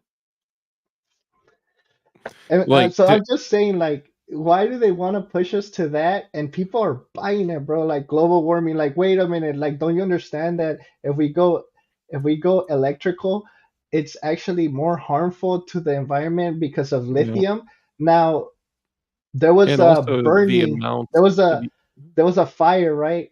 I think Mhm. it was like in like where like Carolina or something like that, and there was also like don't they have like a lithium supply something in the Carolinas or somewhere right now that got attacked by either fire or like something? I don't know. Say it again. Sorry, I was reading Puting's comment, which is very true, by the way. Yeah, so it's like lithium, bro. Like so it's just batteries, and they're pushing this like, oh, global warming, and oh, we need to switch. Nah, bro, they're Oh yeah, trying no, to. it has nothing to do with global warming. There's Mm-mm. more diesel fuel burned making lithium batteries for cars and making the smart cars and the smart car batteries than there are for the vehicles, for gas operated vehicles driving around. Just like Putin said, it has absolutely nothing to do with the environment. Just ask yourself this question. Anytime the government comes to you and says, "Hey, we're going to do something and it's for you and your future," that is the biggest red flag, period. And we've talked Bro, about this with like, the water, like, yeah, oh, we need to protect your teeth. So knock, knock, knock. I'm the government. I'm coming to your door to say, hey guys, we need to treat the water, but it's good for you. It's good for you. We're going to put something in the water that's going to protect all your kids' teeth from cavities. And when we use fluoride to treat the water, it's going to help all of you guys. And then later on, we find out that fluoride is actually aluminum runoff that is we used to pay millions and millions of dollars to to get rid of. literally send on a boat to throw away properly in China, well, properly in China. And the China just probably dumped it in the water anyway. But like now we're treating the water with what we used to pay millions of dollars to dispose of, and then you find that the water has lithium in it, which is a Right? bipolar medication. Then you find Yeah, out that it has what's that other shit that there's like three main things that's in our water that is just like poisoning us. It's uh oh man, I'm drawing a total blank. It's and it's so another medication. I know what you, so look, man, what I'm saying is half of the people in California have Teslas. Say there's a flood going on and you're trying to leave your car. Would a Tesla be able to cross a flood? Like just like you want a car that you know is not gonna have no issues. Somebody said there's a quartz. North Carolina has quartz, and then somebody also said the other place about the lithium that's on fire. So it's like they know, bro, that if like this election is gonna be the make or break election, and people don't understand that. Like people don't. I don't know. I know your crowd understands it and believes it, and I'm to the point where I'm like, okay, like you gotta start getting ready with certain things, bro. Like you have to have Yeah. a certain group of people that you're gonna be able to talk to. You have to have certain amount of supplies in your home, and Mhm. you're supposed to start being self-sufficient. Like because it's just it's getting bad, and people are not understanding that our future is very dim, and our future depends on our children and the younger generation. And if we don't even have kids that are all our kids that are fighting age are addicted to fentanyl, like who is going to help protect us? Like who is our veterans? Like my son was army age, bro. Like my son would have been like what, 20, right? Mhm. A lot of youth are dying, bro. Like who are gonna, like these Yeah. kids are dying very young.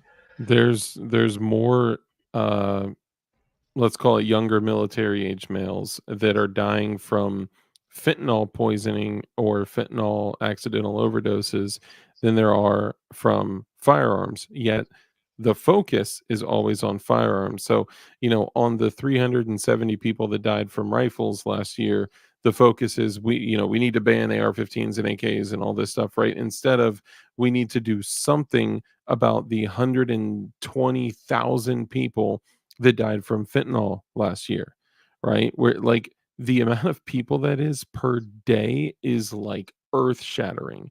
But firearms are the epidemic. Like, come on, bro. Like miss me with that shit. Come on. Yeah, and then somebody asked a politician last time, bro, like, okay, they're like, okay, so your life is worth more than mine? And he's like, no, no, no, it's not. Our lives are the same.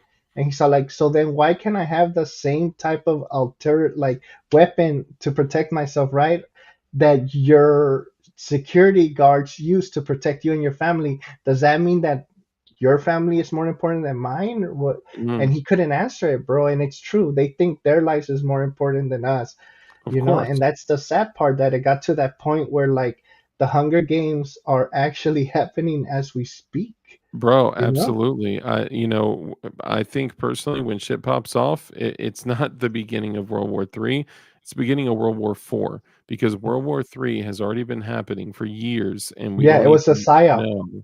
Yeah, and Yeah. between all different countries. Like I was just watching this thing before we started the show, and it was this woman that was in the Chinese military, the Liberation Army, whatever, PLA, and not like PLA plus, y'all, like the PLA, the People's Liberation Army or whatever. Yeah. And you gotta specify with this crowd, um and she was like, when I was in the Chinese military at the age of 16, she had to be in her 70s, right? Like at least. And she was saying we were actively fighting against the United States using full biochemical weapons. And like I think they've been, secretly fighting against us forever. I mean, fentanyl came from the Chinese scientists that came over to, South America and Central America to teach them how to make their own fentanyl. When Oh, prior for to sure. that, they were getting their precursors from China. Like this is, Wait, before the epidemic, bro, before the Chinese the I mean fentanyl epidemic happened, sorry. Mhm. It is a Chinese epidemic. Okay, before 100%. that happened, there was people that were actually ordering the powder, bro, the actual fentanyl powder straight from China and having it shipped. What? And yeah, and they were shipping it to you as like they didn't even care if you didn't have like a What? chemistry license. And I'll tell you this, bro, I Same know thing with from Glock switches. They were selling yeah, Glock switches like crazy. and I'll tell you this from known sources, right? Like this is from known sources, bro. Like I'm Mexican, so I might not have family members that you Of know course. at poppy fields. I'm being honest. I have family members that's how they made their living, off of poppy fields. Mhm. And they were mad, bro, because he's like, man, the Chinese started coming in here and teaching other people how to cook, and now my poppy fields are worthless, you know. And Dang. I and he told me, bro, he's like, yeah, man, it's them, like.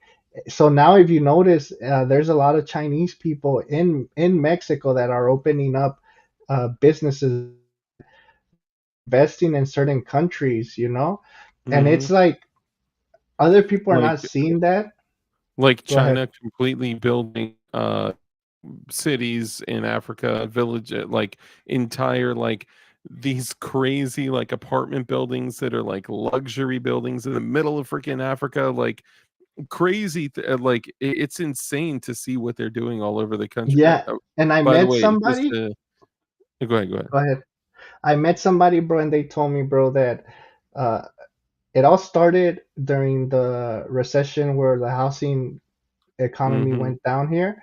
They all gave them loans. Like they're like, oh, well, we're giving you guys loans. Go to America, buy homes. But they all had to leave their families behind. So the families for these Chinese people stayed behind in China, so they would pay up the loans. They got money. They came here, and a lot of them became realtors and started buying a bunch of properties, bro. Bunch of properties. I And bet. that's the issue right now, that a lot of these homes are owned by certain people, and it's like, okay, Mhm. if the US pay their debt, then we're gonna go into the US and get that debt paid some way somehow through businesses, through they're doing it to Canada now. They're getting Politicians are getting caught for supporting, you know? Yeah, dude, there's I could not even begin to imagine how many, just from the stuff that we've seen has been crazy. How many properties, how much what do you call it? Like agricultural land, all that that is owned by the CCP. And that we actually had, I showed a map, by the way, I got it from Black Scout Survival, I'm just saying. And the map was a map of, I forgot which Air Force base over in California, but it showed all the property that had been confirmed to be purchased by the Flannery and Associates Group, which is a company that traces back to a UPS PO box. It looks like a street address, but it's just a PO box at a UPS store. And that apparently someone was able to do some digging to find out that it tracked back to a person with the CCP, and like it is all around that military base, like Yeah. Oh, well, they've been hundreds and getting hundreds of caught, but properties. they've been getting caught taking pictures, but it's okay because they're tourists. And Yeah, yeah. just look, I'll just put this out. I never had skin problems, bro, since I was a child. I never had any type of skin problems. After 2020, bro, I have all of a sudden I get eczema. Like I my skin is just bad. And then eczema starts, now everybody has eczema for some weird That reason. And that it's just might like, be, it might be from your bed bugs from your recovery spot. I'm just saying. but so then, me and my wife were talking last night, right? And she's all like, "Oh, when the baby's born, you have to get this shot." And I'm like, "What?" Like, "Oh yeah, like they usually push this shot on you so the baby doesn't get sick or something." And I'm like, "What do you mean?" I'm like, "I never got any shot when my prior to two kids were born, you know." And I guess they made this shot that they recommend Sorry. everybody getting, like, I forgot what the shot's called, if anybody Yeah. knows about that stuff. It's the one they do in the foot, and they it's now mandatory that like they will not let you leave the hospital without it. But from what I understand, it's basically a like a DNA bank thing, and they pull, the child's DNA, but also it's something else. I think it if I may be mistaken, but it like they say that it's testing for like Lou Gehrig's disease, and they give something, I don't remember. It's something crazy, and it's like what, like that my Yeah, 1 day old baby is going to get what Robin Williams. Like this is crazy. It's something like crazy. I don't remember what it is, but um have your kids at home for real, for real. I wish I did, bro. I dude, I don't even want to get into that. There's yeah, having two parents with two different outlooks is a very, very difficult thing to do, bro. yeah. So I told her, like, I'm not getting the shot, and she's like, "Oh, you're not?" I'm like, "No," and she's like, "You're not?" I'm like, "No," like, I'm not getting no shot. And luckily, Mhm. my wife is very. Oh, I think she said it's TDAP or something. Tdap, The yeah, Tdap Yeah, is the different one. That's like tetanus. Uh, I can't remember, but it's a Tdap is a bunch of different diseases. But there's something else though that is like it's in like 0.000003% of like all children in the history of forever, but they force them to get it. It's just like a crazy like $1,000 shot that insurance pays for, and they charge you like $7 for it. Um, Sub DLD, thank you for having us. Thank you. Respect. Yeah, it's nuts, man. It's pretty crazy. yeah. I It just wish I doesn't make knew. sense. I heard Uh, Dugan talking about it forever ago. I just don't remember exactly what the shots were. But yeah, TDAP is same with the aborted property taxes. It's pretty much RICO. Dang, for real, dude. That is like like, the way taxes are in general mm, is basically like, oh, you're gonna pump on my block. Well, you're gonna pay a piece of that to me, son. Like it is straight up like um tetanus, uh diphtheria, pertussis. Dang, damn, bro, you guys everybody's did a that at the doctor same now time. here. I know, right? I can't spell. Um, yeah, I mean, it it's crazy. look, I wouldn't mind paying taxes, to be honest. Like, I mean, I pay them, I have to, you know what I mean? And I wouldn't even Mhm. mind if the taxes were going into the community, like fixing stuff around the community, bro, like the bridges, and the our food supply, our water, stuff like that. But it's not like No, no, it's not. no, it's not. It's taking from you to give to others. It's no longer taking from you to give to you. Those days long, long gone. And look, based on everything that's happening, the first thing I'll say this: I would be surprised if we have an election. And I know that's a crazy thing to say, but I think I think that whatever may happen, that it would be something so crazy that everyone would expect to say, you know what, of course we didn't have an election because X, Y, and Z was going on, whatever it is, whatever crazy thing. Like, of course, all of these hurricanes destroyed every single state. Like, of course, we're at war, we're at nuclear war, we're at something that is just so crazy that it, Yeah, that they put martial law that we can't elect another president because of all that. Hey, I believe it, bro. Like, I think they're desperate right now. I think they're realizing they're scared, man. I've never seen them as scared as I've seen them now. You know what I mean? And I know that the way they're killing us, like, dark. I mean, if you go, if I walk around sometimes around where I live, and I don't live in a bad area, bro. I Mhm. live in an okay area, and I see people like zombies, bro. Yeah. Zombies, like, and it's not like drug use before, like, Yeah, to be it's honest, not like it's different. it, like, I remember I was hooked on heroin for years, and it was a decrease of me getting to a point where I was like, oh, I'm bad. This Mhm. thing, bro, a month, and these people look like they're like 60 years old, bro.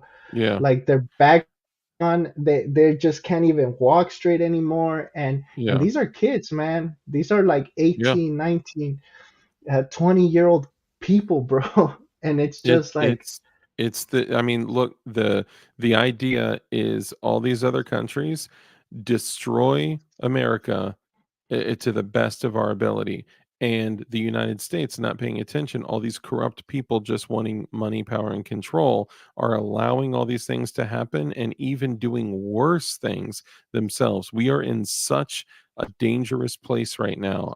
All I can do is just pray that, something changes. And, I cannot sit back and say, like, well, Trump is the answer, right? But you hmm, bet your ass that I would much rather vote for Trump again, than yeah. have the same evil people jump. They're all shitbags, right?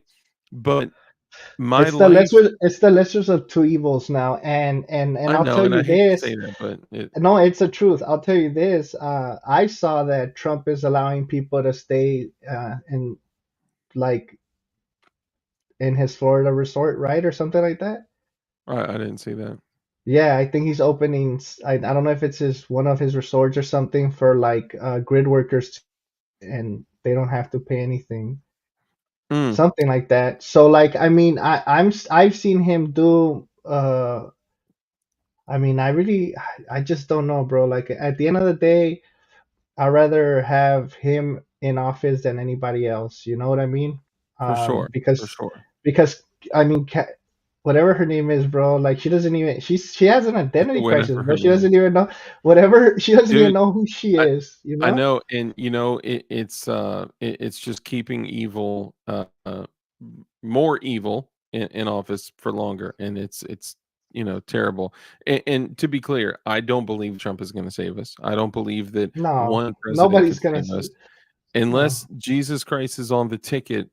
That we're not going to be saved by any politician or any amount of the next 4 terms, or it doesn't matter. It doesn't matter. the Yeah, the only people that are going to dig us out of the situation is the people. And I want to hit on what Honoring Intimate says. So he says, Godspeed. The idea that religion and politics don't mix was invented by the devil to keep Christians from running their own country. Jerry Falwell Sr. I want you guys to know something. The separation of church and state was never in the founding documents. The separation of church and state was actually a quote taken out of a personal letter that Thomas Jefferson wrote. I forgot who he wrote it to, but it was a personal letter talking about the separation of church and state. What he meant by that was that because of our natural rights that are given to us by our God, right, and by nature's God, the way they say it, in our founding documents, they never wanted to force a religion on anyone. So even though yeah, the majority of the founding fathers, founded the country with, under loosely under Christian values, right? I can't say that it was 100% like under Christian values, but read the Magna Carta, and you may feel differently, but like, people take that and they assume, oh, we need absolute separation of religion and government, and that is not what was intended. What he was saying is that at no point should anyone force individuals to abide by a certain religion. They have their natural rights given to them by God to believe in whatever religion they believe in. It's just, yeah, it's things are misconstrued and they're shifted, and then churches don't get involved with politics, and politics don't get involved with churches, and they make laws that say churches can't push any particular political candidates, and or endorse anyone, and there's so much bullshit around this. Like, we need God back in schools. We need God back in kids' lives. We need God back in the adults that are leading the kids, right? That we need leaders in the community that are the warrior of God that we talk about every time we do a live stream, y'all. Like, we're supposed to stand up for what's right and what's righteous. We're supposed to be warriors of God. And we're not mhm, supposed to be, just meek and turn the other cheek. We're supposed to uh-uh, fight for what's right and what's righteous. And don't ever forget that. Be leaders in your community, be leaders in your family, be leaders in your church, and stand up for what's right and righteous. Be a warrior of God. That is our responsibility. My bad. I'll no, no, no, you're right, bro. I think people have forgotten, like, there's a difference between believing in God and fearing God. There's a big difference.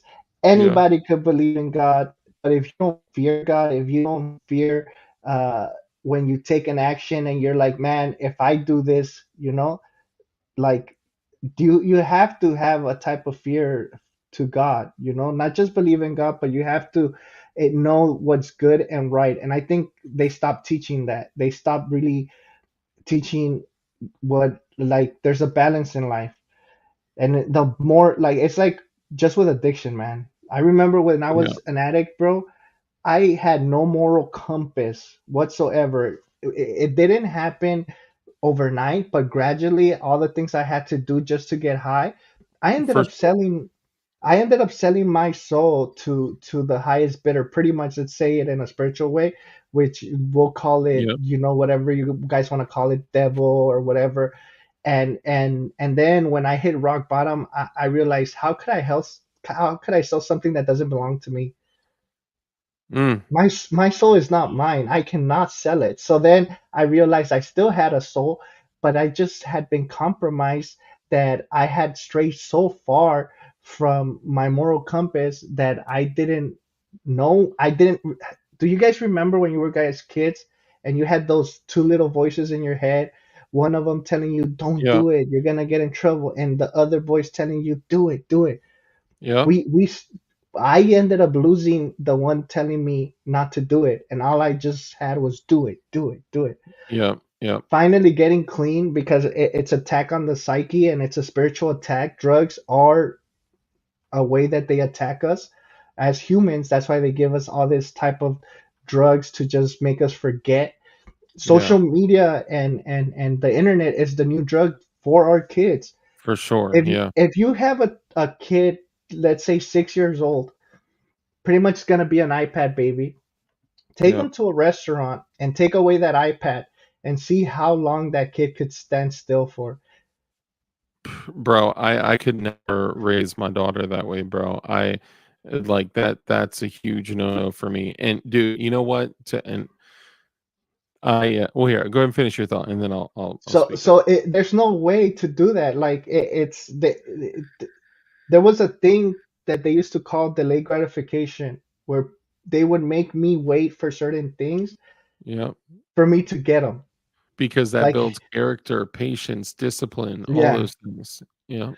kids don't have that anymore. Like, No, I, they if a new show comes out, they could watch the entire season in 2 days, right? They don't have to yeah, wait a week for their next, you know,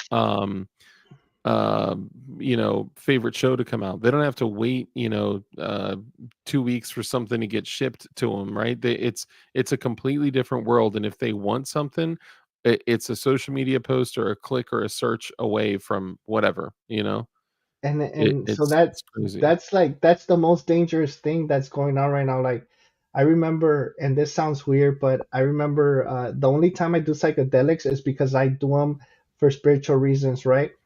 And I Mm, remember this time, bro, I was doing mushrooms, right? And I'm laying there at night doing mushrooms and I'm looking at all the electronic stuff, bro. Like all the electronic stuff, like my TV, my computer, my phone. And all I see from that is like evil, like an evil web, bro, all around mm, me, right? Like just the vibes I was getting from those electronic devices were mm, really like you could see the frequency like webs, bro, like just reaching out to me.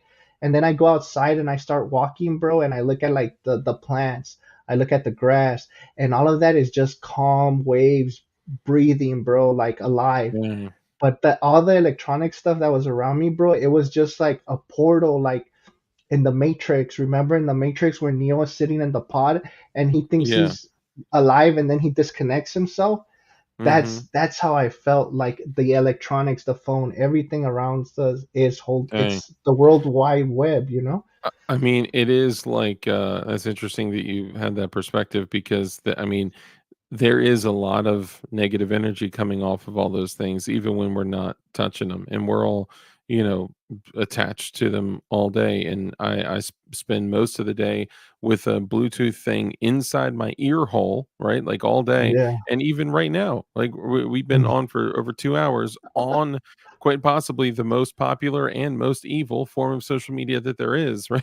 Like yeah. it's wired tight. What's up, brother? But But yeah, but that's dude, where we it's got the balance, Dark. Like that's what and that's what God is, bro. God is the ultimate balance. That's and not having God and faith in our lives, bro. We're yeah, just big glutton humans, you know. Like we take everything to an yeah, extreme yeah, to a max. So having somebody there, it like gives us that balance. And if we don't have something we believe in or we care about, we be it's like they said, right? Jesus is our shepherd and he is gonna guide us, right? mhm, Um, and we are lost sheep without religion or any type of beliefs, bro. We're yeah. just Well, soulless lost when sheep. when all the people, especially the younger, generation, when they do not live with a healthy fear of God and they're focused on their worldly life, not their eternal life, they're much more likely to be compromised and much more willing to be compromised. And it's push masses of people in particular directions when they're more easily compromised like that, man.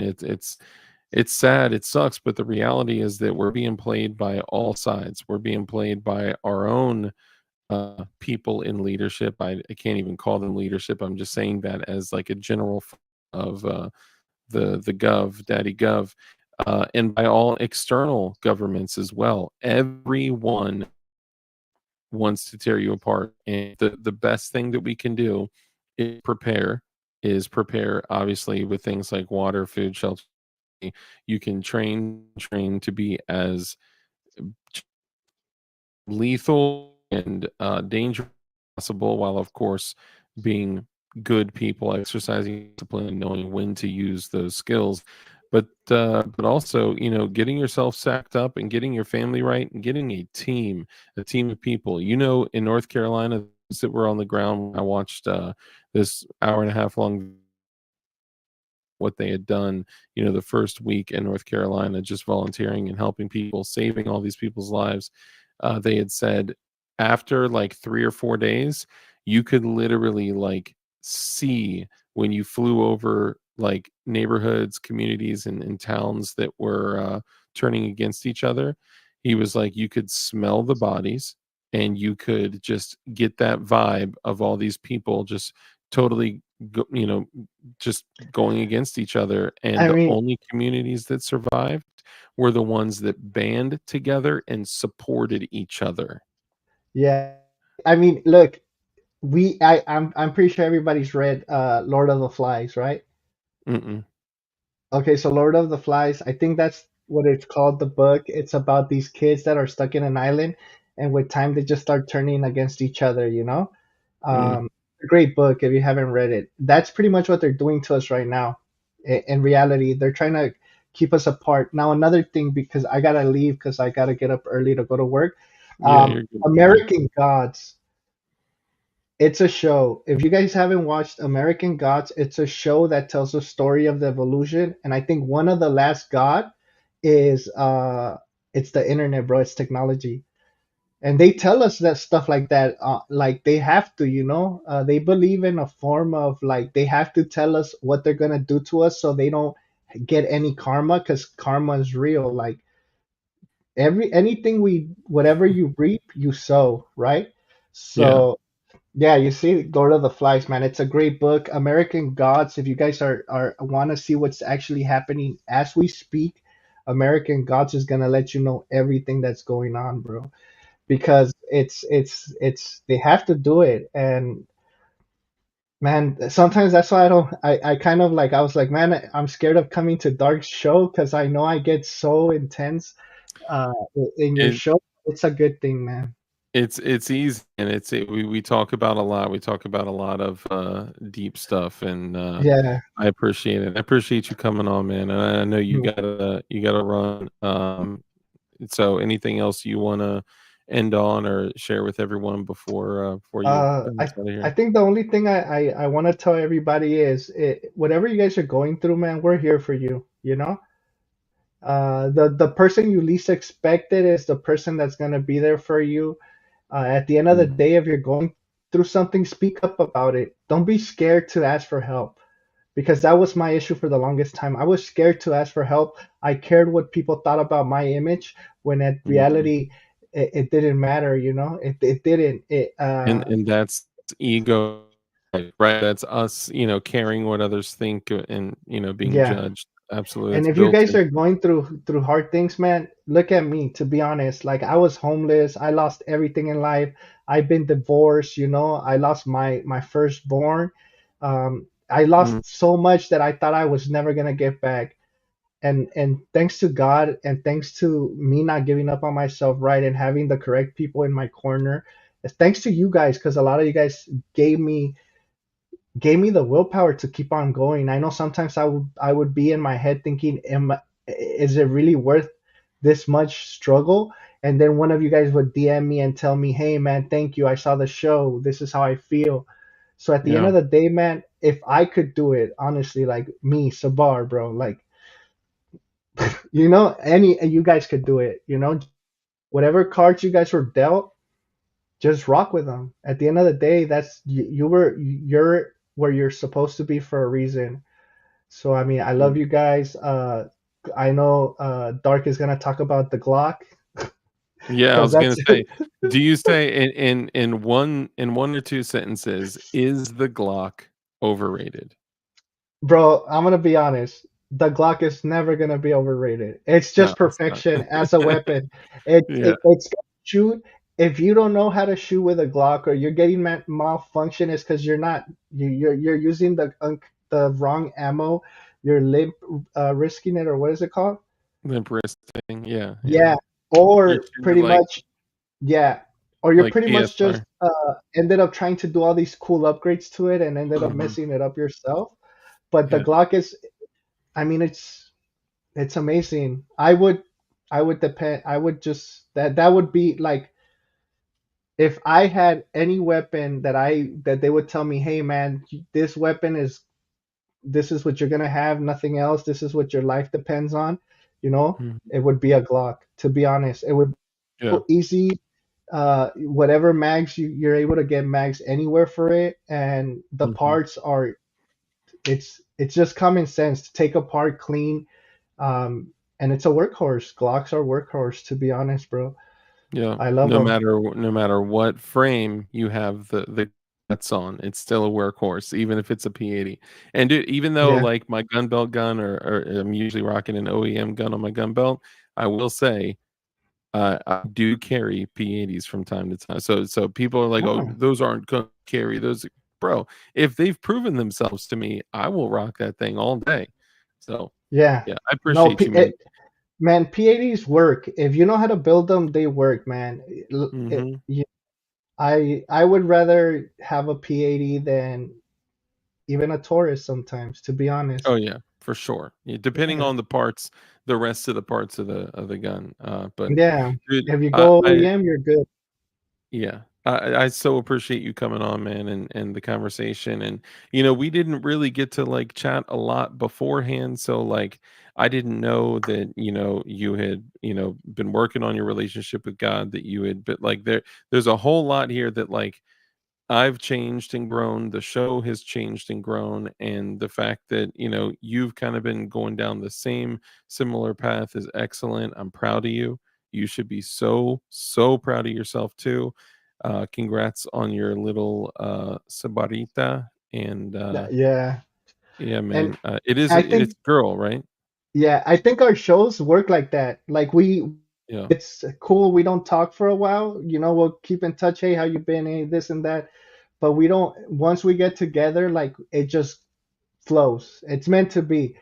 And I had been wanting to get on your show for the longest, but I know that we just get busy sometimes. You Yeah, know, man. we get Yeah. busy, and to be honest, sometimes I'm scared to hit you up and be like, "Hey, Dark, could I be on your show?" You Dude, know. anytime, bro. So Anytime. Hit everything me up, just man. it works out, man. I'm so happy, man. You're doing amazing things in the community, bro. You've always have, and I know that, man. Out of Appreciate everybody you. in the community, you're still here, man. And I can't believe, man. Sometimes I see you do some stuff, and I'm like, man, Dark is crazy. And the knife thing, man, the knife thing fits you. When once I heard you were doing the knife thing, man, I'm like, yeah, that's Dark, man.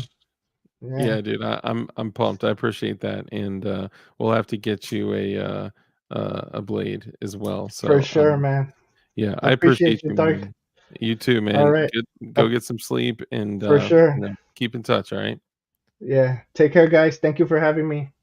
all right, brother. Take it easy. And for everyone else here, I'm going to stick around for a few minutes.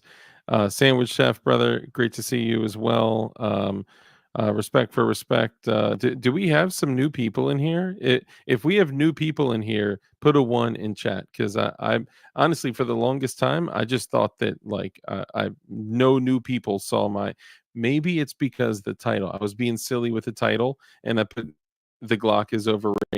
I was gonna put a question mark in there, but here's what I think: is the Glock overrated?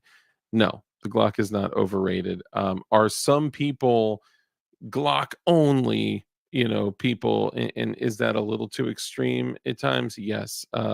Usually people that only want to drop $500 on a gun are the ones that are like Glock only, Glock only. But there are a lot of great other firearms out there. I have a lot of other great firearms as well, handguns, that are excellent platforms. As far as building, like when it comes to building, Glocks may be, better platforms for building and printing and things like that. But there are a lot of excellent platforms out there that do run very well. I got to say, watching the Garantham did the obviously the drop test, no question. Glock is gonna do well there, and they did. Um, but the mud test, man, wow. I don't know if you guys saw it or not, but I was blown away to see that the Glock malfunctioned several times with with the mud. And I'm like, bro, I've shot it with mud caked all over it. I've shot it, soaking wet. I've shot it underwater dozens and dozens and dozens of times. When you're not supposed to do that because you could literally blow. It's like shooting the gun with a bore obstruction. Most times it'll probably be okay, and it might explode too. So that's a thing. But yeah, I mean, is it overrated? I mean, I don't think it is. I think the Glock only camp is a little too extreme. A lot of times people think I'm part of the Glock only camp because I have so many Glocks, but trust me, yes, I have a bunch of Glocks. I have a lot of Glocks, but I have so many other firearms as well. Even back here, I got SIGs, I got P80s, straight. Well, these are all mostly Glocks. There's Glock, Strike 80, SIG 320, SIG 320, Shadow Systems. So yeah, those are mostly Glocks except two. That's not fair. Maybe that was a bad example for me to point out what's on my what's on my board. But there are a lot of other great platforms out there. My Beretta M9A3, I love that gun. And if it took Glock mags, that would be the gun on my pistol belt. But currently, they do not accept Glock mags, and those are like the most prolific magazine just in existence right now. So that's what I'm going to carry. In the war belt Beretta, I rocked the Beretta on my gun belt for a long time. But look, if I had to grab, some of my family members and some of my boys and get them together to go do something, every single one of us is going to have a 9mm standard size Glock on us. And it's like I'm I do the one that's rolling around with my, because it's a little less recoil. Like, no, I'm not going to be, drop my Beretta mag and being like, I'm black on ammo, I need a reload, and someone throws me a Glock magazine. Like, shucks, it. So yes, there are a lot of other great guns on the market. Some people, run 320s and don't accidentally blow their, holes in their legs. I know that there's I know people personally that run like 226s, 229s that are great. I know people that run Berettas, M9A1s, M9A3s, and 4s. A bunch of dudes, actually, a bunch of dudes at Walther PDPs are making like a huge, impact on the market. Man, that would be so dope to be able to make like an 80% PDP frame. Or really what I want to see is I want to see Saint Vinro. I want to see you, Jordan Vinro, if you're out there, brother. I want to see you push that, depending on how the whole Vanderstock frames and receivers Supreme Court situation ends. I really want to see you bring that Beretta frame to market. VP9, yes, VP9. The M&P, yes, they're good. I know. The M&P was one of the only ones that basically spanked the mud test. I was like, what? The M&P, and get this, the Desert Eagle. Now no one's gonna carry a Desert Eagle in their gun belt. I knew a dude that IWB carried a Desert Eagle in 50 AE very well. You would never be able to tell he was rocking a massive, Desert Eagle on his hip, but he carried that thing forever, years and years. We worked at the gun shop together, and what he did is he had a custom. If you guys are familiar with the Galco, the first ones that came out were called the Royal Guards. Very expensive holster at the time. You know, it was like 139, which was extremely expensive based on other options on the market. But it was just a remarkable holster. I may have my Royal Guard here. Let me see. And they came out with another one. Yeah. Okay. So I got the Royal Guard, and let's find the Summer Comfort. Okay. So the Galco Royal Guard is like this. It does get dyed with your denim, depending, but really this is like a 3 o'clock, holster, right? 3:30 holster. What you do is you anchor it onto your pants. So basically this goes inside your waistband.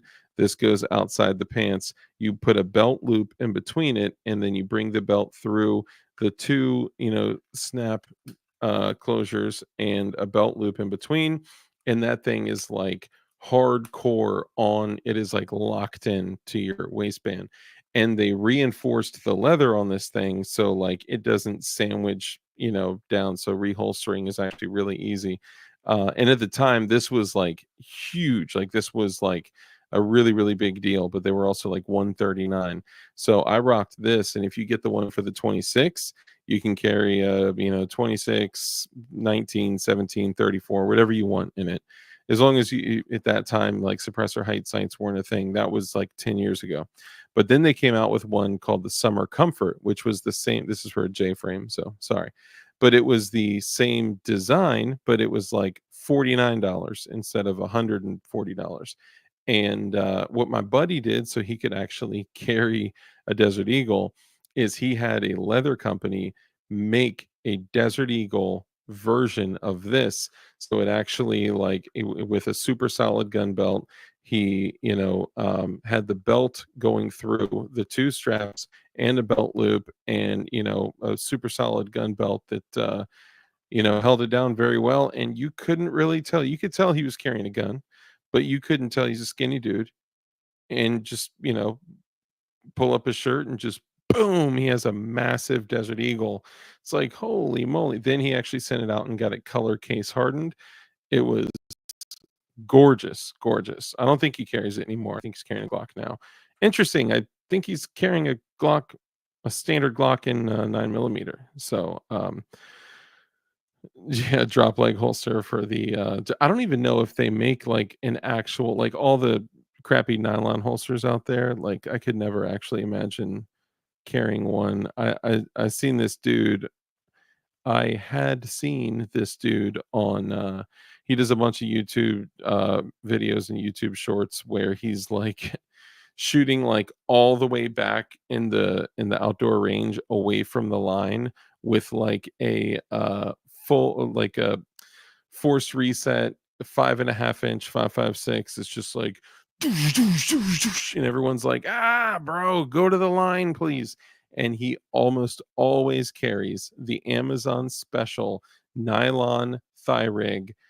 I don't even know if I've ever seen a pistol in it, but it has like 26 inches of extra strap around it, and it's like dangling down to the ground. It's like, bro, please stop wearing your wish.com stuff. And at events, dude, like IV8888, I know I just missed the most recent one, but like, please stop wearing wish.com and Amazon kit. If you're going to get kit, just buy it once. It will be cheaper. It will be cheaper. It may not seem like it, right? For people that are going and buying like a $15 medical kit, and then when they go run their stuff and they, burn it up and, you know, take a tumble, slide, whatever, and you rip up that $15 kit, and you go buy another one, then you buy another one, or that one's, whatever, not to your liking, then you buy a different one, when you could have just bought a Blue Alpha, was it the micro trauma kit now, so the MTKN, and then get a Safari Land holster. Well, Dark, Safari Land holster is the one that I want. It's like $239. No, it's not. The easy button, boop, is $239. But if you like hawk stuff on eBay, I wish I had them right here. I would show you. Matter of fact, I'm gonna show you. Pause, please. Here, I'll put something on so you guys aren't totally bored while I go and get it. What is a good one to? Yeah, this is a good one. Yeah, you're good. Let me whisper a secret. Don't tell mommy what I told you. You got it? I'm recording. Oh, you're recording. Not good at filming.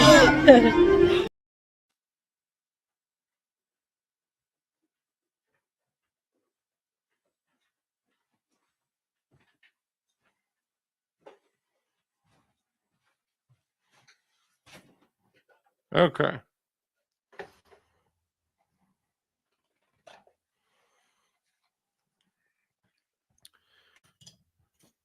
All right, my bad. Okay, so for anyone out there that needs a QLS system, look at that. A printed QLS for the Safariland holster. So this is one of the Safariland holsters that I wrapped with goon tape. So this is not wrapped with like the super, expensive, not like expensive, but the more costly Ghostman Designs wrap, which I actually highly recommend. But this one was wrapped with goon tape. It's the goon tape, the Flecktarn goon tape, and shout out to them. Love them. They're awesome. And yes, this is wrapped with tape. If you look super close, right there, you can see the lines in there, but from like a distance, you just can't tell. It just looks like a Flecktarn holster. This is also a 3D printed QLS, and it works great. I would actually recommend that somebody out there print it and push it, run it hard, and see if you get the same results. This is another one, a 6360 that I just wrapped. Hold on, buddy. 1 second, okay? 1 sec. My dog is telling me he has to pee. This is a 6360 that I wrapped. And hang on. Oh, are you okay? Oh, I just dropped my holster on my dog. Are you okay, buddy? Oh my goodness. Come here. Oh, I'm so sorry. Are you okay? Hamster? I'm so sorry. Are you okay? Did y'all hear that? Could y'all hear the yelp? Dude, he like screamed. Did the holster hurt you? Did the bad holster hurt you? I'm so sorry. It's okay. You're just being watched by a bunch of people right now. Are you okay? Oh, I'm so sorry. Did that like knock you out? Good reflexes though. You dipped. Did you pee? You didn't pee. Good job, baby. Good job. Come on, not on my mouth. Anyway, this is the 6360. This has the difference between the 6360 and the 6390 or 6930. I'll have to check. Is this has the ALS lock, but then this also has the SLS hood as well. I wrapped this in Flecktarn as well. And then this is a straight up Safariland QLS. But this is, and hold on, let me show you this other one here.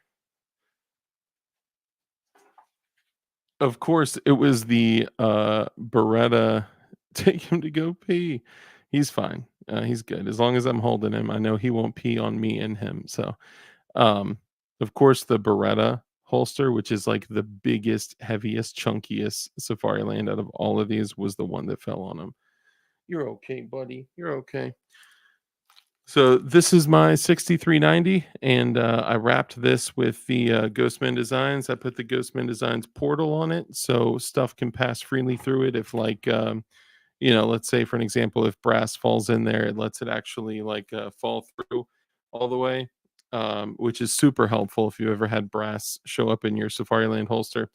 And this is ALS only. Also, shout out. Let me see if I can get it.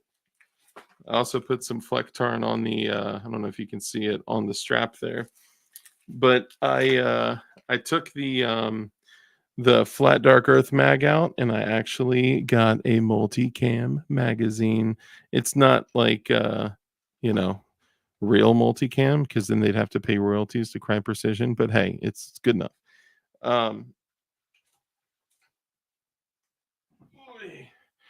And then this is the holster that almost killed my dog.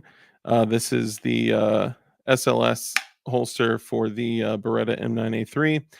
And there was a reason I was saying this, and I can't remember because I almost killed my dog. I think I was talking about this one. What was I talking about? Hold on. There was a whole reason. We heard it. Heard it. He did not like that. Hold on. He might chew it up later tonight. Yeah. Hamster appearance. Yes. He is the hamster. You're the little hamster. Doogie doogie. Are you okay? Did that hurt you? I'm sorry. I'm sorry. I'm so sorry. I know. I'm a dirtbag. I can't remember what I was saying. Anyway, I was saying something for a reason about the holsters, and that's why I went to grab them, and I just for the life of me cannot remember. So it is what it is, and I'm so sorry I hurt you. I know. I'm a baddie daddy. I'm a baddie daddy. Anyway, let's go ahead, and good thing it didn't have a piece in. Oh, dude, if that thing had another pound and a half of the Beretta in there, ooh, and more because of the light and 18 plus 1, you know what I'm saying? 19 rounds of the dog, that would have done some damage. But I mean, it's just a little Kydex. It probably just scared him more than anything, right? Do you like this? Are you mad at it? You don't like it? Yeah. Okay. No, he doesn't like that. I was probably going to tell you something about something, and it was going to be great, and everyone was going to be like, "Wow," and stuff. But anyway, let's go ahead and get to the closing, and let's just say that I'm spending money on kit. Okay, here's what I was saying. This, if you get a wrapped 6360, it is like 229, 239 if you get it like directly from Safari Land. And trust me, people do order because they want their own custom holster with custom wrap. It's RDS cut and all this special stuff. So this will hold, this is technically for a 17, but this will hold a 19 with an RMR and a goon beam and all that, or any other, like most other lights as well. However, I did not pay that. I paid like $64 for this. Someone had posted a Safari Land 6360, and it was like black shiny Kydex, and it just was not getting a lot of attention on eBay. So I just waited for the right one and the right time, and it happened to be that one. So I grabbed it, and then I wrapped it the way that I wanted to. Same for this one. This is the 7000 series. This is not red dot compatible. So this is like for my 19X for just iron sight guns. But this I got for like $50, 50 something. This is actually a kind of rare Beretta holster that was issued to I think Rangers. Sarge would know. He talked about it. He has one too. And this is an SLS only holster, and I got it for like $80 and pre-wrapped and all that. And then I found out too, it's kind of whack, but that little thing actually snaps onto there's a fixture where it snaps into your kit, like on your chest or your plate carrier. And then that is supposed to be a single piece of molly for a magazine or a tourniquet or something. I'm not going to put an extra magazine on my holster, like you're tripping. And then the other one down there that is actually on my gun belt currently. This one, these are like over $200. This one I got for like $98 or $99. He needs a helmet. Oh, that's great. That's great. So if you are careful, and if you watch and you look around, and you can definitely find kit for a super decent price. That Blue Alpha belt I got super cheap. Well, I got cheaper than full MSRP. And it's not because like I'm a super special YouTuber. I just bought it as an average Joe. Everything on that belt I bought as an average Joe. And I bought them like one piece at a time. One piece of STAC equipment is like 15 to 25 bucks depending on what you get. And I bought the Blue Alpha belt with the inner belt and the outer belt, and I got it for less than normal cost. I bought it on sale. And then I bought one AR Mina mag carrier, 3 pistol mag carriers, 2 horizontal tourniquet carriers, game changer by 2 horizontal tourniquet carriers, which are horizontal, game changer, by the way, like so much more comfortable.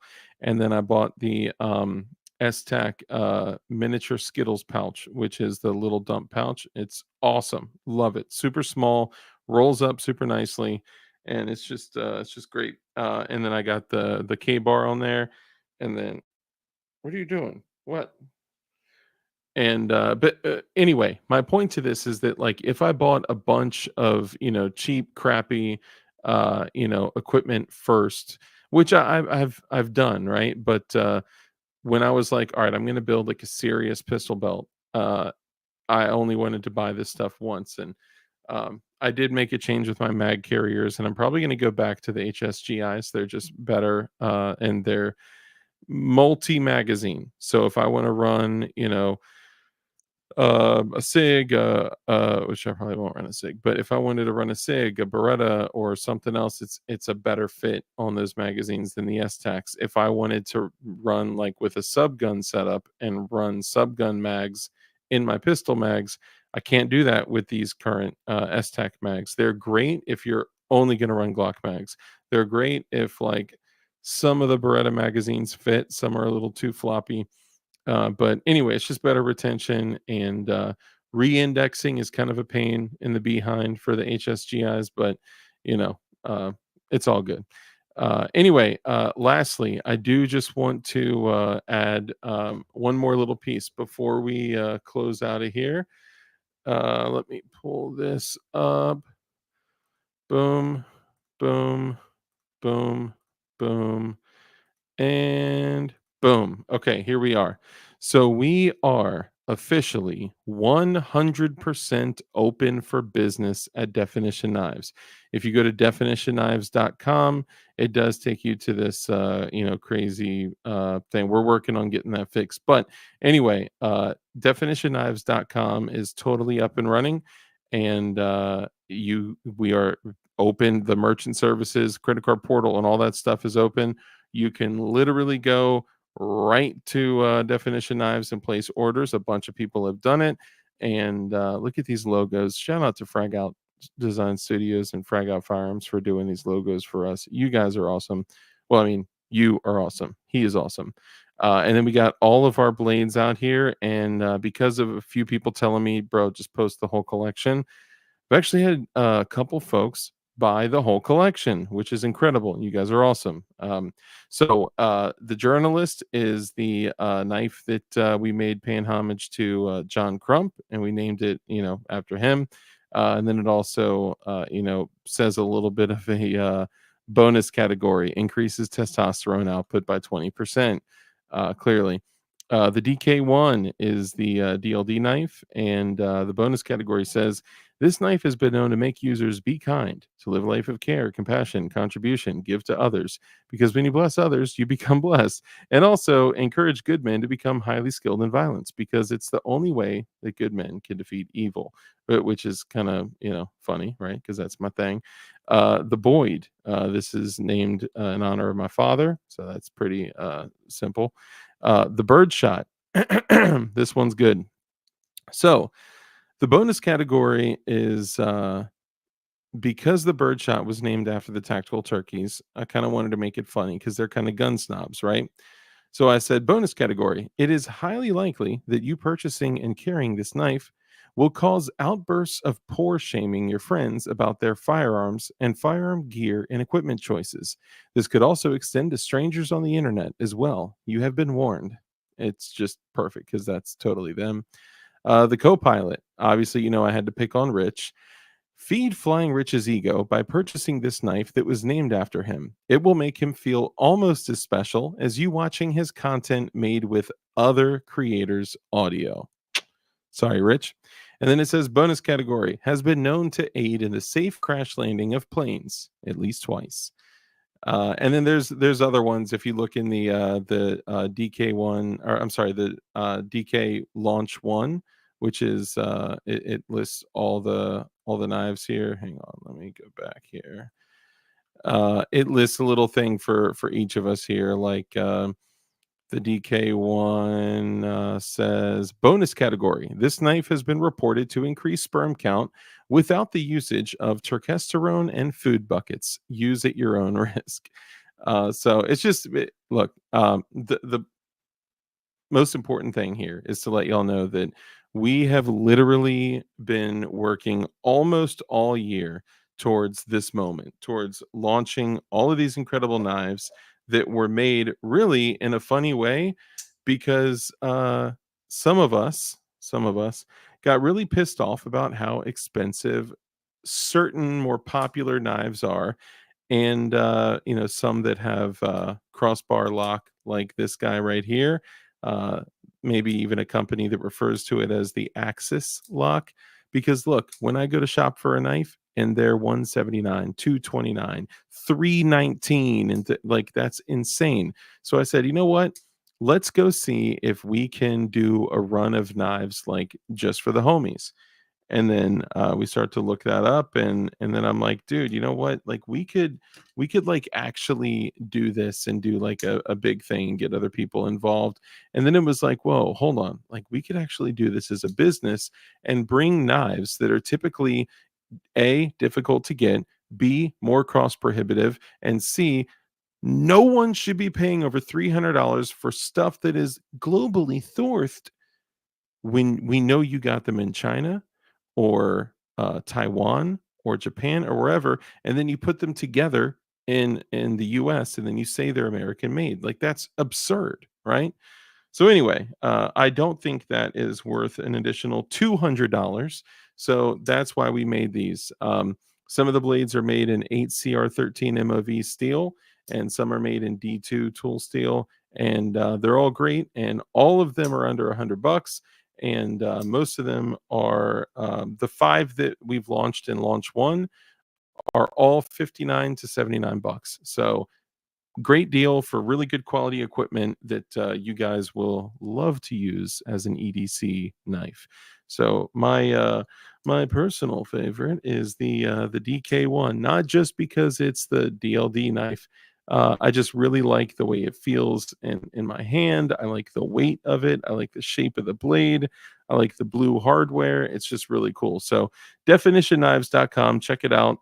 If you do support definitionknives.com, you are supporting the channel. And the one that because a lot of y'all know my father just passed away this past July, and the reason some people have reached out and they've been like, man, you seem like you're just doing like totally fine with it.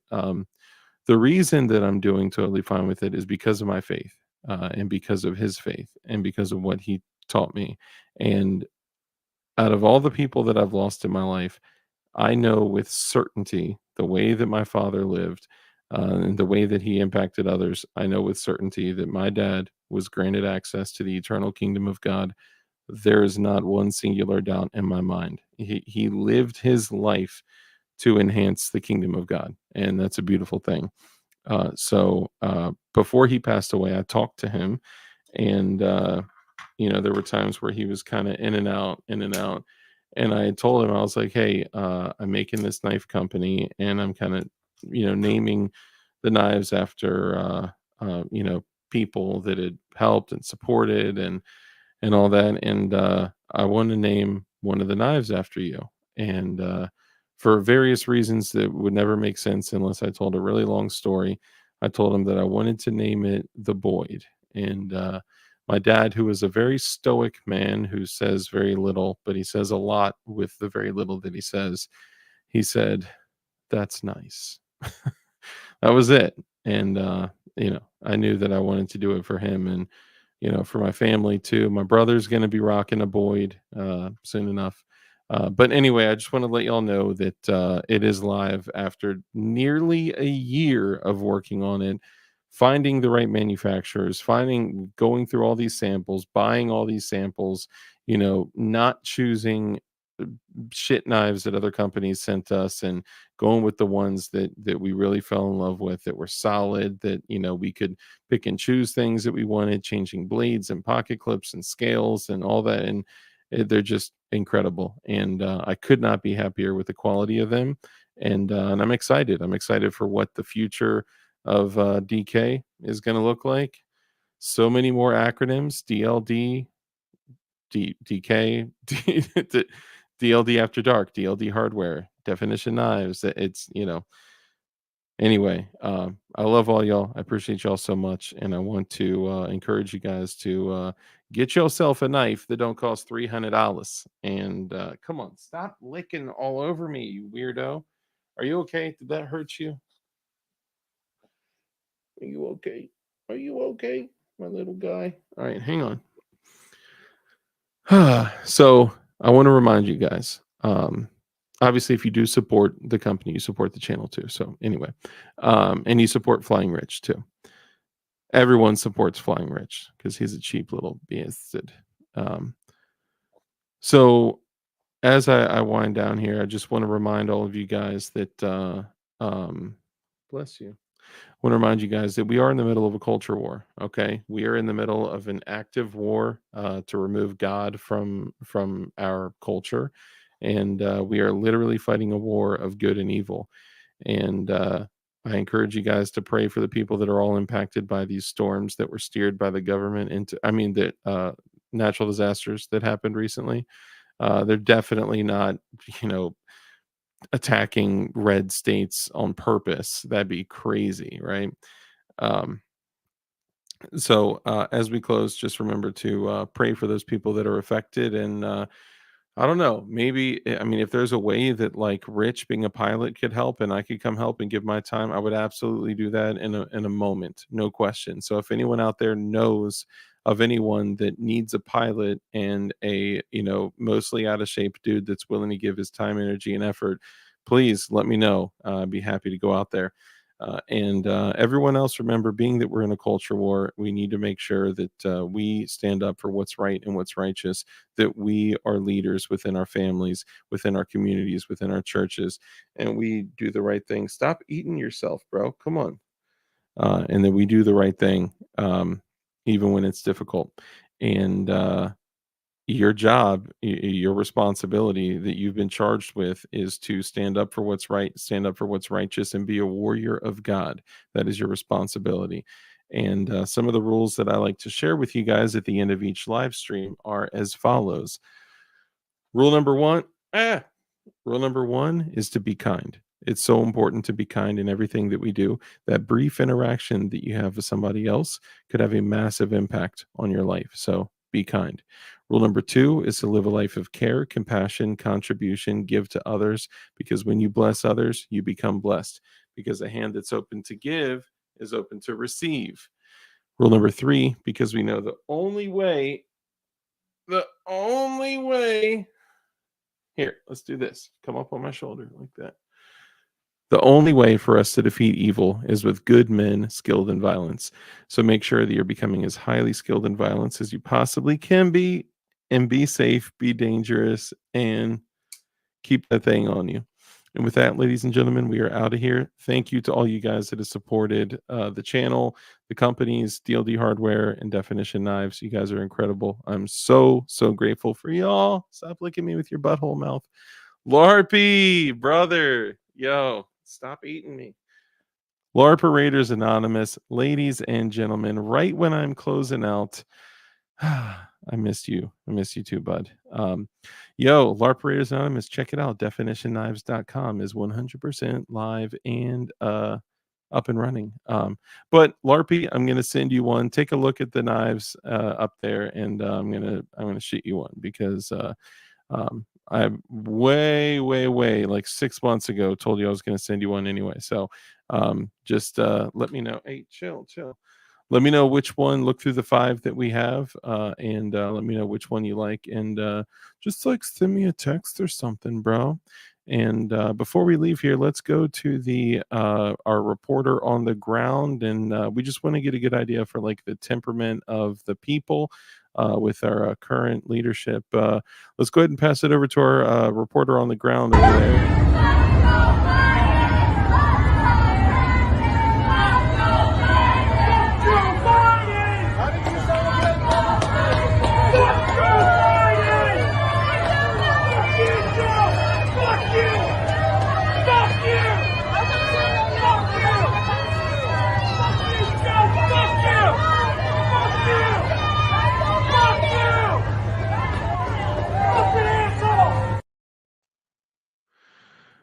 Wow.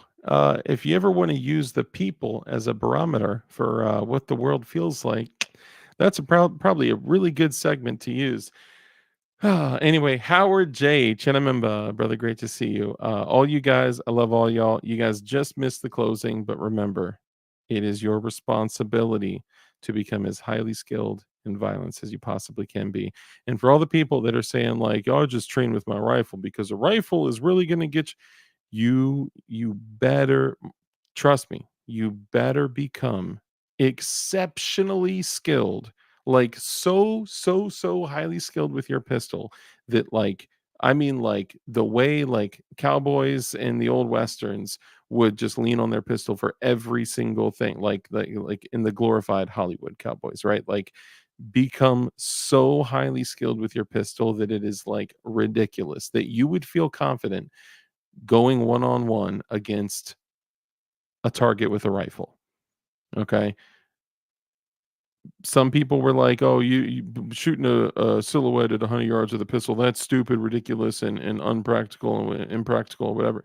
Okay, that may be true. But if you are in an active exchange against rifle to rifle and someone's 100 yards away and you just that BCG locks in the back of your buffer, and all you can do is either break cover or concealment and run for ammo, or draw your sidearm and start dropping rounds at that silhouette 100 yards away.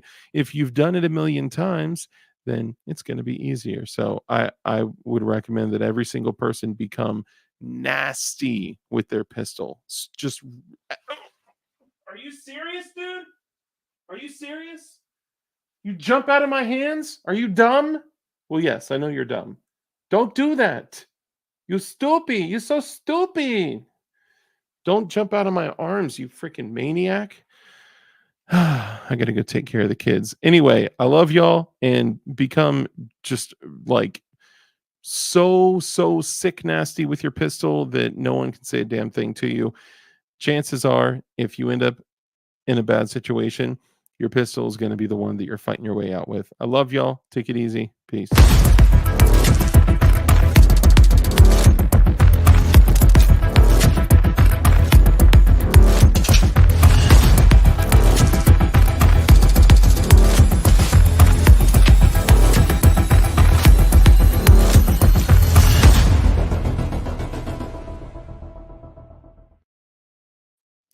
Hey, I just want to say that was me in a very nice way saying, please don't commit self delete from jumping off my shoulder. Anyway, I love y'all. Have a good night. That's for LARPerators Anonymous. I love you, LARPy.